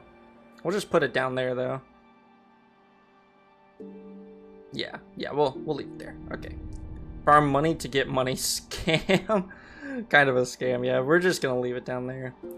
Hive blood. I only used this in Path of Pain, and even then it was kind of useless because you just get all the energy statues and can heal the full in Path of Pain. So I don't really like Hive Blood. I'm just gonna put it there. Because like, I did use it in my Path of Pain run, but then I'm like, why am I using this if I can just regenerate my soul infinitely with the statues? Sounds like IRL tax evasion by some corporate BS. Hey, if you give me money, I'm going to give you this lucky little statue that will bring you more fortune. I promise it works, 100%. You will get more money if you give me your money. Stocks, basically, if you think about it. Anyway. Let's see. What is this? Stalwart Shell? What did Stalwart Shell do? The shell is not... Oh yeah, protects its bearer with a hard shell while focusing soul. So basically it protects you while it heals. I don't really know where it... I never used this, but it sounds pretty good. I might just put it up, like, here or something. I don't know. I have no idea how good it is, but we'll put it up there because it sounds pretty good. Grim Child.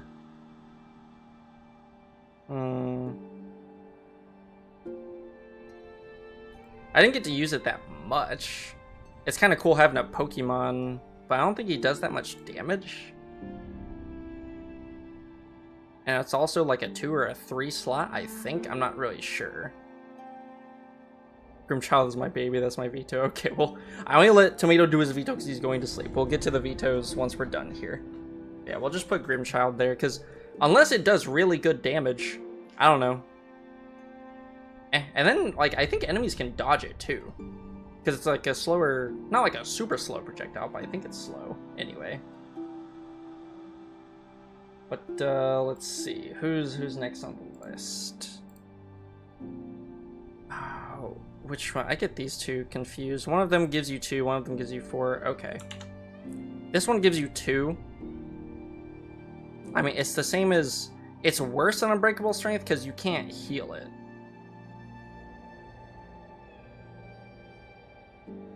So I might just put... I don't know. No, like it fulfills the same role but worse than the Heart Charms. I'll put it right there, yeah. This one gives you 4. I might put that one right there because it still fulfills the same role. You get more health, but you can't heal them. So it's kind of in the same boat.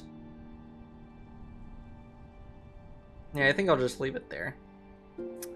Weaver Song, cool idea and premise. It's like Grimchild. It's like, I don't know. I didn't really get much use out of it. It seems cool. I'm sure you're supposed to use it with other charm synergies, but again, we're just judging it based off of by itself. It's mediocre. It's kind of meh, I think, anyway. What is this one called? Like Soul Harvester or something? Soul Eater. If it wasn't 4, I would put this thing like, I don't know, somewhere like up here. But it costs 4 notches, which for me is like, that's just way too much. 4 notches is way too much. for me to even consider using it. Like, I want to use it, but it's just so expensive. I might just put it right there, because I would probably use these charms over that any day of the week without over charming anyway. It's just, yeah. 4 is also incredibly hard to manage with other charms. Yeah. I just, like, I get why it's 4, because I think it's just a lot better than Soul Catcher, but it's just, man, so expensive. I forgot about this one. I think that one gives us like 6. Does it give us 6? Hang on. Oh, oops, hang on. Oh, I'm not seeing at the bench. Again, sorry for the zoomed in footage, but that's just for the oh, let's see, 2, 4, 6, 8, 9. No, that still gives us 4, but it makes all of our health over shield. Okay.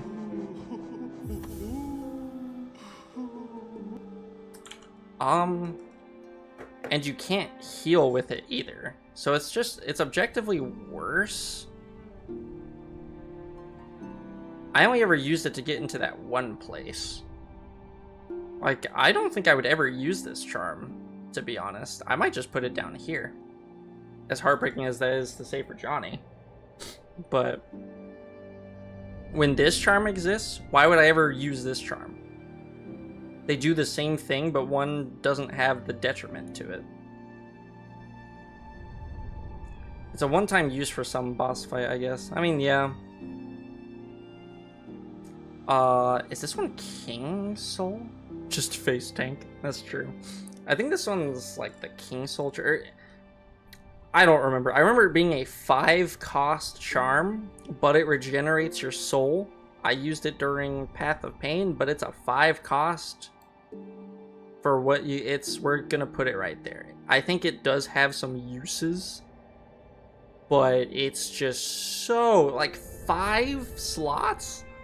I think it should have been a 3 slot, honestly, because it's not like it regenerates your soul super fast. So we're gonna put that right there, because it's not completely useless. But I don't think I'd ever really use it, but I don't know. It's something alright. What do we have next? This is a duplicate. What is that one?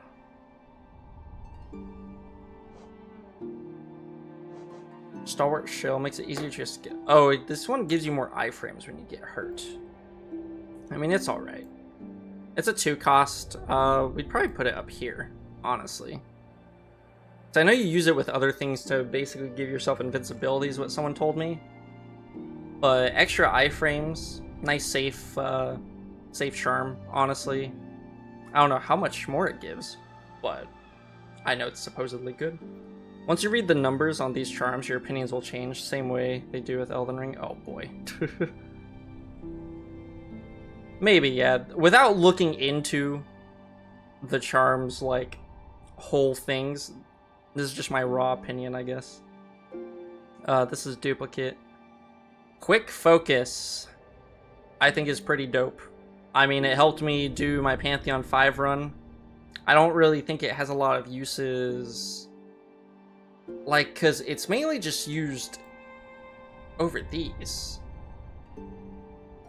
Because you use it so that way you can heal more, which means you're expecting to get hit more. So it fulfills the same role. But I think I would use it over these other ones. It is a 3-cost, which kind of sucks, but I do like it better. There's that. Sorry, I just spotted the mosquito that's been really upset that I beat freaking Absolute Radiance over here. Quick Focus is for specific bosses, I guess. Yeah, like, I really like Quick Focus for the bosses that do 2 massive damage, like Pure Vessel, Absolute Radiance, and Nightmare King Grim. Well, I don't use it for Nightmare King Grim, but I could see using it for that too. Next is Deep Focus, where you heal twice as much, but heal twice as slow. I know you use them in tandem, but that charm by itself, I'm gonna put it right there, because buy that pee pee poo poo. I don't really like it. I haven't even used them together, but just by itself, I'd rather just get the one mask in rather than sit there for an eternity to get both masks, you know, because it's like if I'm stuck there healing for so long, or trying to heal for so long, like my heal could be interrupted too by something the longer I'm trying to heal for. Let's see. Oh, this is Defender's Crest. We'll just put that right there. It's stinky. I think that also deserves its own list, but we'll just put it right there. This thing. I think that's like when you heal, it releases something. Glowing Womb. Drains the soul of its wearer and uses it to birth hatchling. So this one gives up all of your healing capabilities and your spell casting capabilities for 2 slots. So these things must be kind of useful, but I don't like that. I mean, it's probably better than Stinky Charm, but it just takes up all your soul. Because your soul is a really important part of your kit to either heal or deal damage. The wounds do 9 damage. See, that's not... Oh, the flies. Okay, like, that's not worth anything, I don't think. Yeah, I don't like that charm at all. That's a duplicate. So it looks like the last one we have is the spore thing, which I think is just also... It releases a spore when you heal, I'm pretty sure. Spore Shroom. When focusing soul emit a spore cloud that slowly yeah, it's just kind of... It's a 1 slot, but... Spore Shroom has canonical use, I guess. Man, when I look at the charm list, I'm like, wow, most of these are just kind of like middle of the road. There's some that, at least for me, stand out. But... Alright, let me do one last review. These are duplicates. Let me just make that clear. Because for some reason they're on this list twice, so just ignore those. So we've got Heavy Blow Blows, which that is a veto by Tomato. No one can move that. And then let's see about all of these. Let's see. No, I'm doing it. Hang on. I'm making a new thing for... Just, why would I even consider possibly maybe wearing this question mark? Because I've actually have tried wearing oh shoot, I just renamed that whole... Okay, hang on. We're gonna fix this real quick. We'll just make this one green. This one was, I'm just gonna copy paste that. Why does this keep going away? Oh, now I'm on the new one. Sorry, having technical issues, I guess. Okay, copy.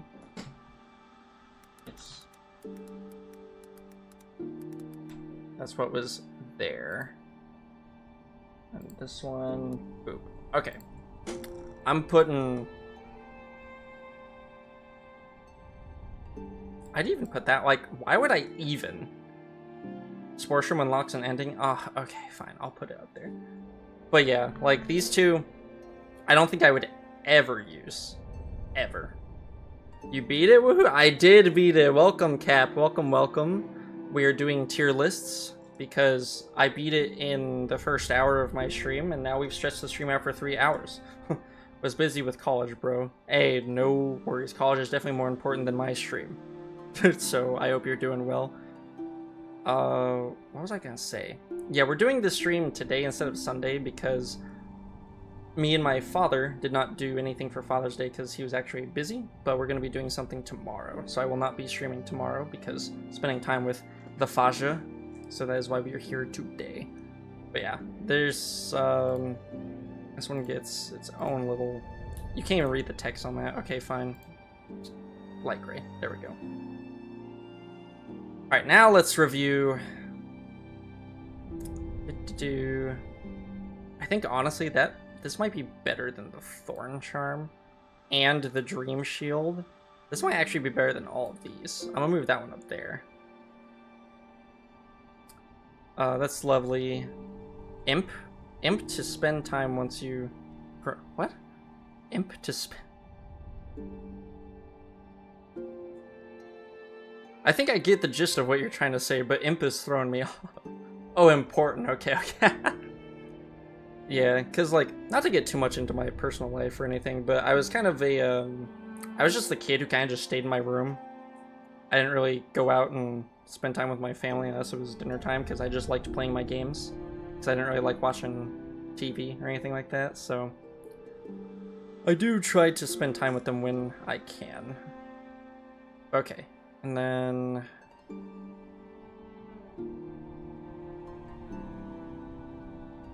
I might put, because this is, you gain soul by taking damage. So I think it's more useful than all, like, these two are probably in contention, I would think. But we're gonna put it right there. Alright, now we're getting into this next one. This one is just a 5. This one's staying at the bottom. I might move this one to the bottom too, because, I mean, they transform in, one transforms into the other. It unlocks an ending, which is the only reason this one is up here. And this one has a neat effect, it's just way too expensive.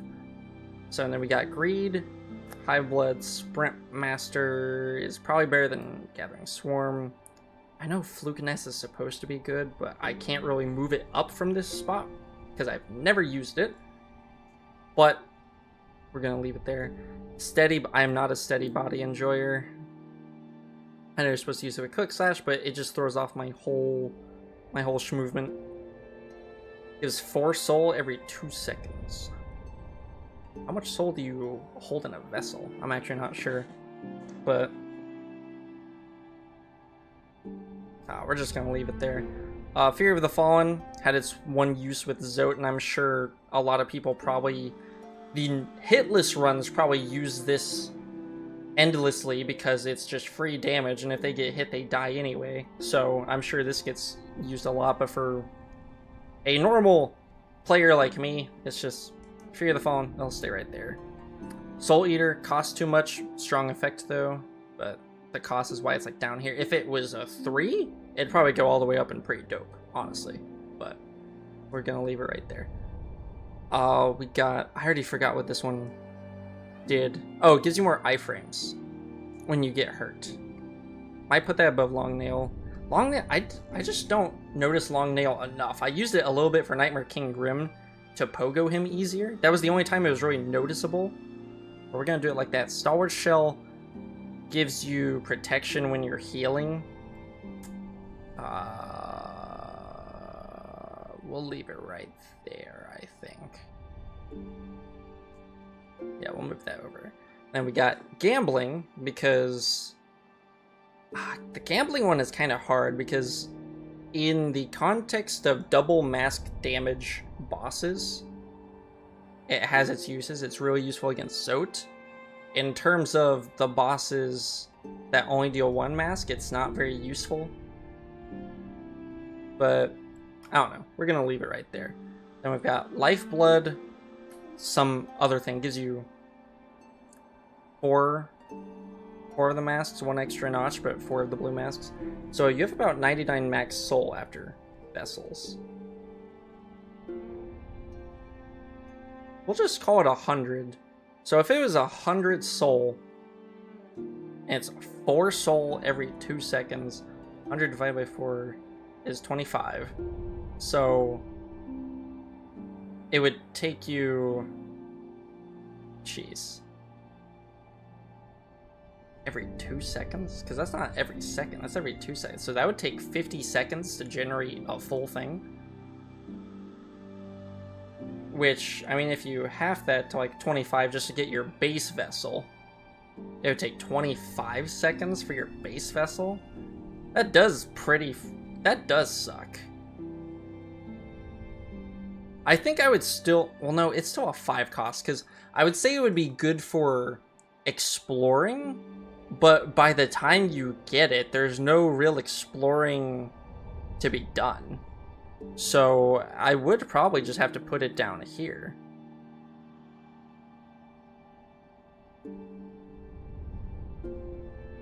That does suck. Question, your Carefree Melody costs 3 notches, right? Because mine costs 2 for some. Wait, what? But yeah, Carefree Melodies, yeah, that's a 3 cost. I know it shows 2 right there, but it's a 3 because I'm zoomed in on this. Carefree Melodies 3. I think Grimchild is 2. I say Void Heart on pretty dope. I mean, it does take a useless charm and make it into something that unlocks an ending, but I mean, eh. Grimchild is 2. Oh, okay, I was right. But anyway, and then we got the Fragile Hearts. Basically just an extra health thing. Standard. Quick Focus. Kind of self-explanatory. You heal faster, helps with certain bosses a lot easier, helps mitigate things. Let's see. Quick Slash. Yeah, I'm just...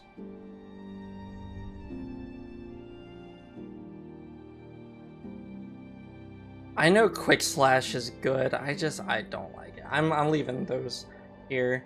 Pretty dope. I like Dash Man. I might... No, because the Dream Nail thing has more uses than Dash Master does.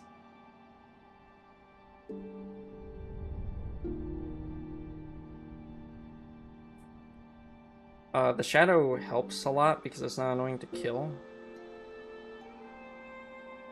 Wait, what? Yeah, the dash is because of Void Heart. What do you mean the dash is because of Void Heart? Isn't the dash from Shade Cloak or something? Because you get the normal dash, and then you get like the Void Dash, which gives you the iframes. But that's not because of Void Heart. Will you ever play Uncharted on the channel? Just asking if that's your genre. I have no idea what kind of game Uncharted is. I know you're a dude named Nathan Drake, I think. I know my brother played it a long time ago on like PlayStation 3 and 4 or something like that. But I know it's third person and there's some shooting. I don't really know anything else about it. If that's what I'm... Is that Nathan Drake? Is that Uncharted? I mean, maybe.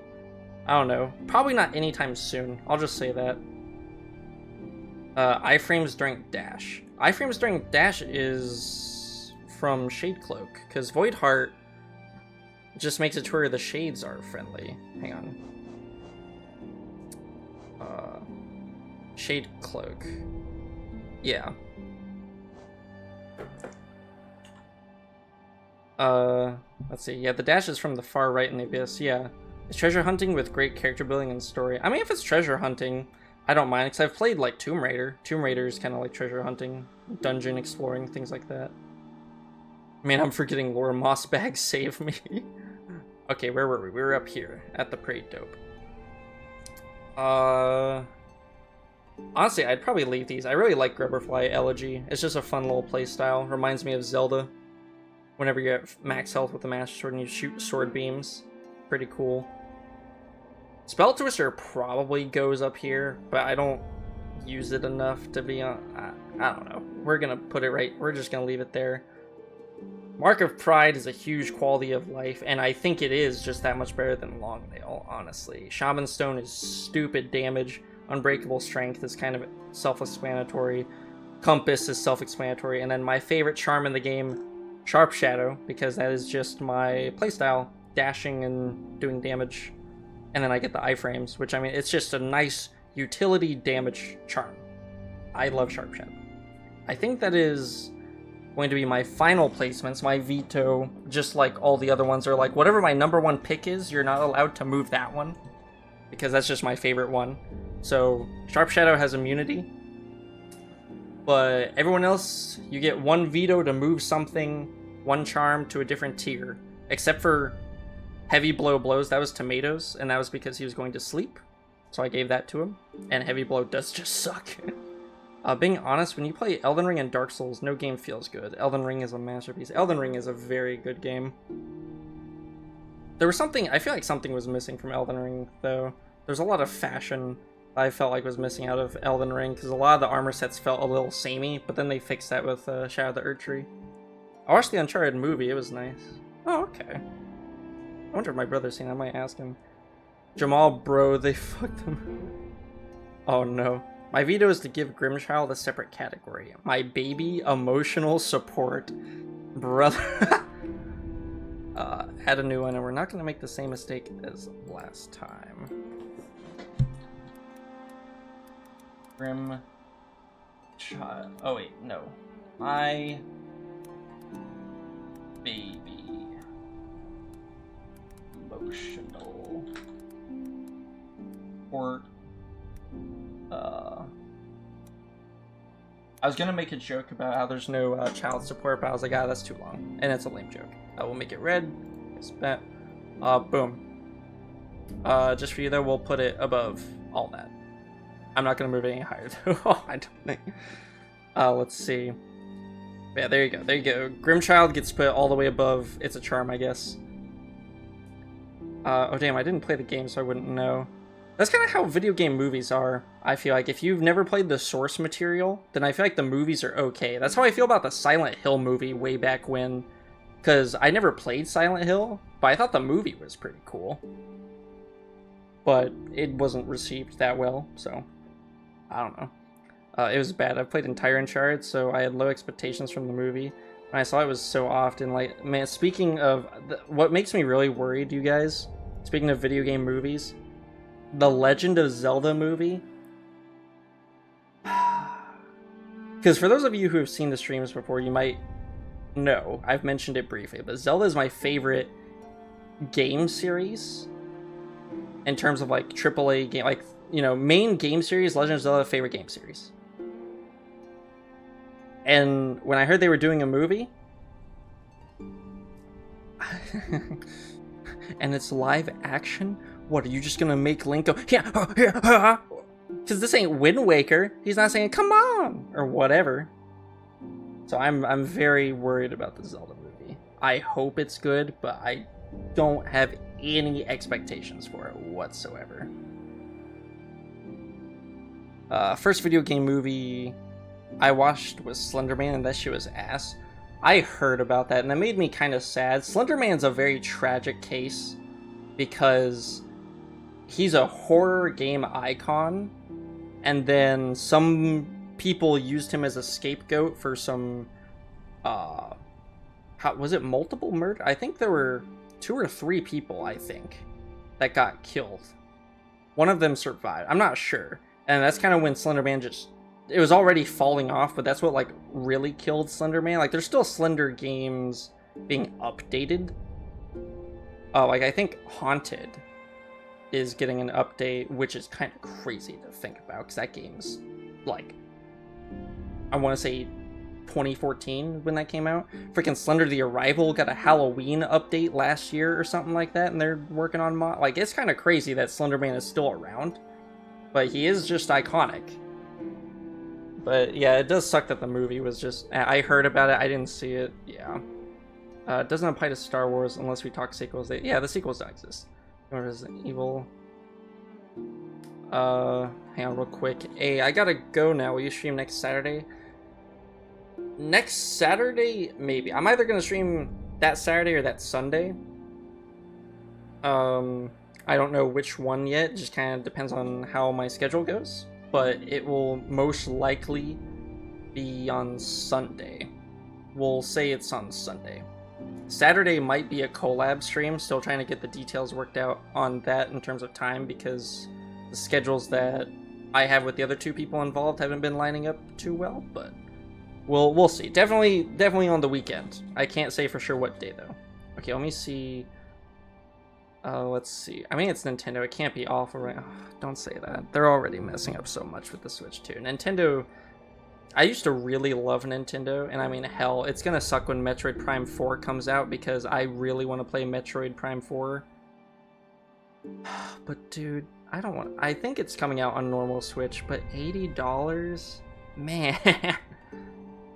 Very scared for Legend of Zelda adaptation. They're gonna, yeah, I'm very scared. Haven't played Zelda, but I don't know how they will make a 3D character into a person. Well, for me, it's not necessarily even that. I just don't get why they didn't go the same route that they did with the Mario movie, but they could have made the animation slightly more realistic. Because Link as a Link doesn't talk. He just expresses himself through grunts and noises. The only time he's ever really talked, aside from the CDI games, which we don't talk about because they're just kind of funny, but they're also bad, is in Wind Waker, and that's just when he's trying to get like a little robot statue to move, and he actually says a word. He says 2 words actually, and that is the only time he ever speaks, and that's when he's a kid. But who knows how they're gonna handle Link's voice. Maybe they're gonna make it a Code Vein situation where your character just doesn't talk until you get to the final end boss of the game, and then your character talks and you're like, yo, wait a minute, what the hell? Let's see, I'm going to sleep as well. Good night, everyone. Good night, Jamal, and good night, Nicola, whenever you go to sleep. I think it was you, right? Yeah. Both of you have a good night. Nicola, Jamal, thank you for joining the stream. I hope to see you guys next time. It won't be Hollow Knight, sadly. Hopefully that still interests you, but take care of yourselves. Nintendo normalized $89 games. I don't like that. I love their games, but now I'm never supporting them until they put some respect in their customers. It's $80 to $90 is ludicrous, because here's the thing, right? I'm not on the side of upping the cost that much, because video games as a hobby already is kind of expensive. It is an expensive hobby, because let's just say every game you buy is in between $30 to $60. On the one hand, if you're somebody who doesn't play that many games, that's pretty cheap for hours upon hours of entertainment. But if you're somebody who plays a lot of games and you're buying a lot of games, like, that's still a lot of hours and hours of content, but now you're putting in like $60 here, $40. Like, I have over 200 games on Steam that I am all interested in, but I haven't even played or installed like 65% of them, which we're like, that's going to be a series at some point. I'm just going to go through my entire Steam library and at least play these games I've bought. And it's like, on the other hand, game prices haven't gone up in many years. They've always been like $60, I think, is what one video I saw. And I was originally okay with a $70 price point. I was like, okay, I can kind of get behind, like, okay, I get it. But now we're going to 80 to 90, like that, no. If Elden Ring Night Rain is a $40 game, I don't want to see no Nintendo Mario Kart 9 for $80. You know, it's just, and I understand that might be a controversial take, because Night Rain is mostly just reused assets and things like that, and it's a much shorter game, hence why it's $40. But I don't know. I don't really have a solid stance on game prices. I don't think they should be $80. I understand why they're more than $60 now, but it's kind of crazy. Now that you've done Pantheon 5, the realistic step has got to be 112% Hollow Knight hitless, all 42 Radiant bosses, and all Pantheons with all bindings hitless consecutively. Mo, you must think I am the best player alive, and also the most deranged person alive if you think I want to go through that kind of hell. I'll keep coming to watch the streams, brother. Hope you have a great year ahead. Started watching you with Hollow Knight. We'll binge Elden Ring in some time from your playlist. Good night. Well, I appreciate it, Cap. It was nice meeting you, and I hope to, and, well, as you say, you'll keep watching the streams. I can't wait to see you again in my other streams. Take care of yourself. Have a good night. And, yeah, I've gotten we've been, like, just kind of chatting, which is fun. Don't get me wrong. I've gotten very distracted because I think we got one veto in. We got one veto from C4 for Grimchild. And then I think someone else had a veto for something, but I don't remember.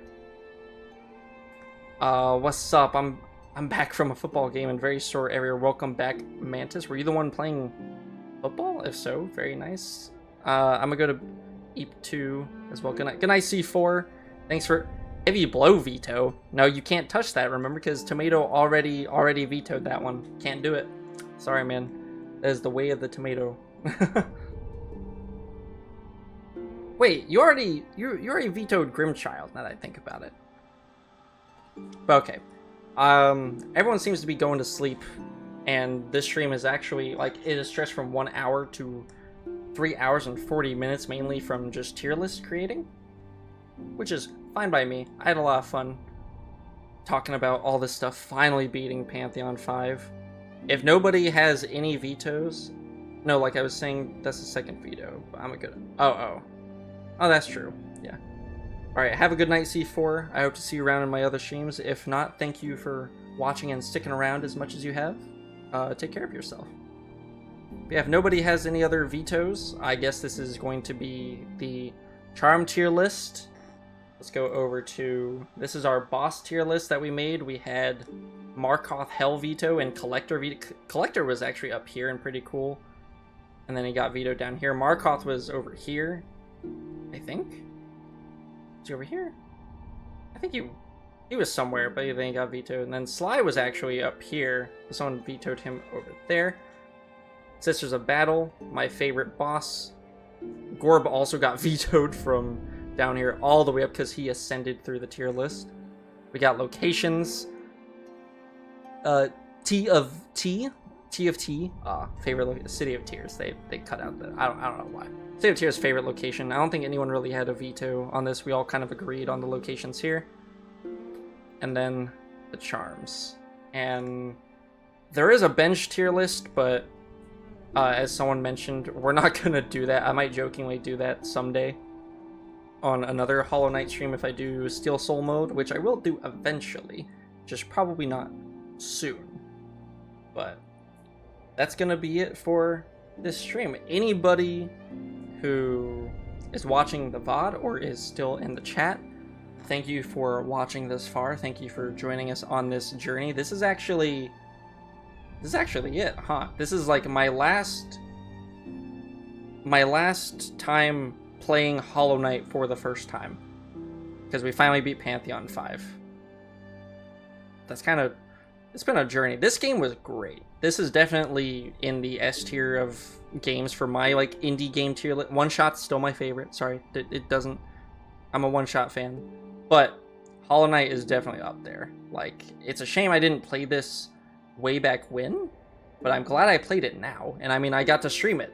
I wouldn't have been able to stream it back then. So like, this has been a huge, really cool journey. I really love the charm system in this game, how you make different builds, how they interact with each other, even if some of them are kind of I'm surprised nobody vetoed Quick Slash, but that is fine by me.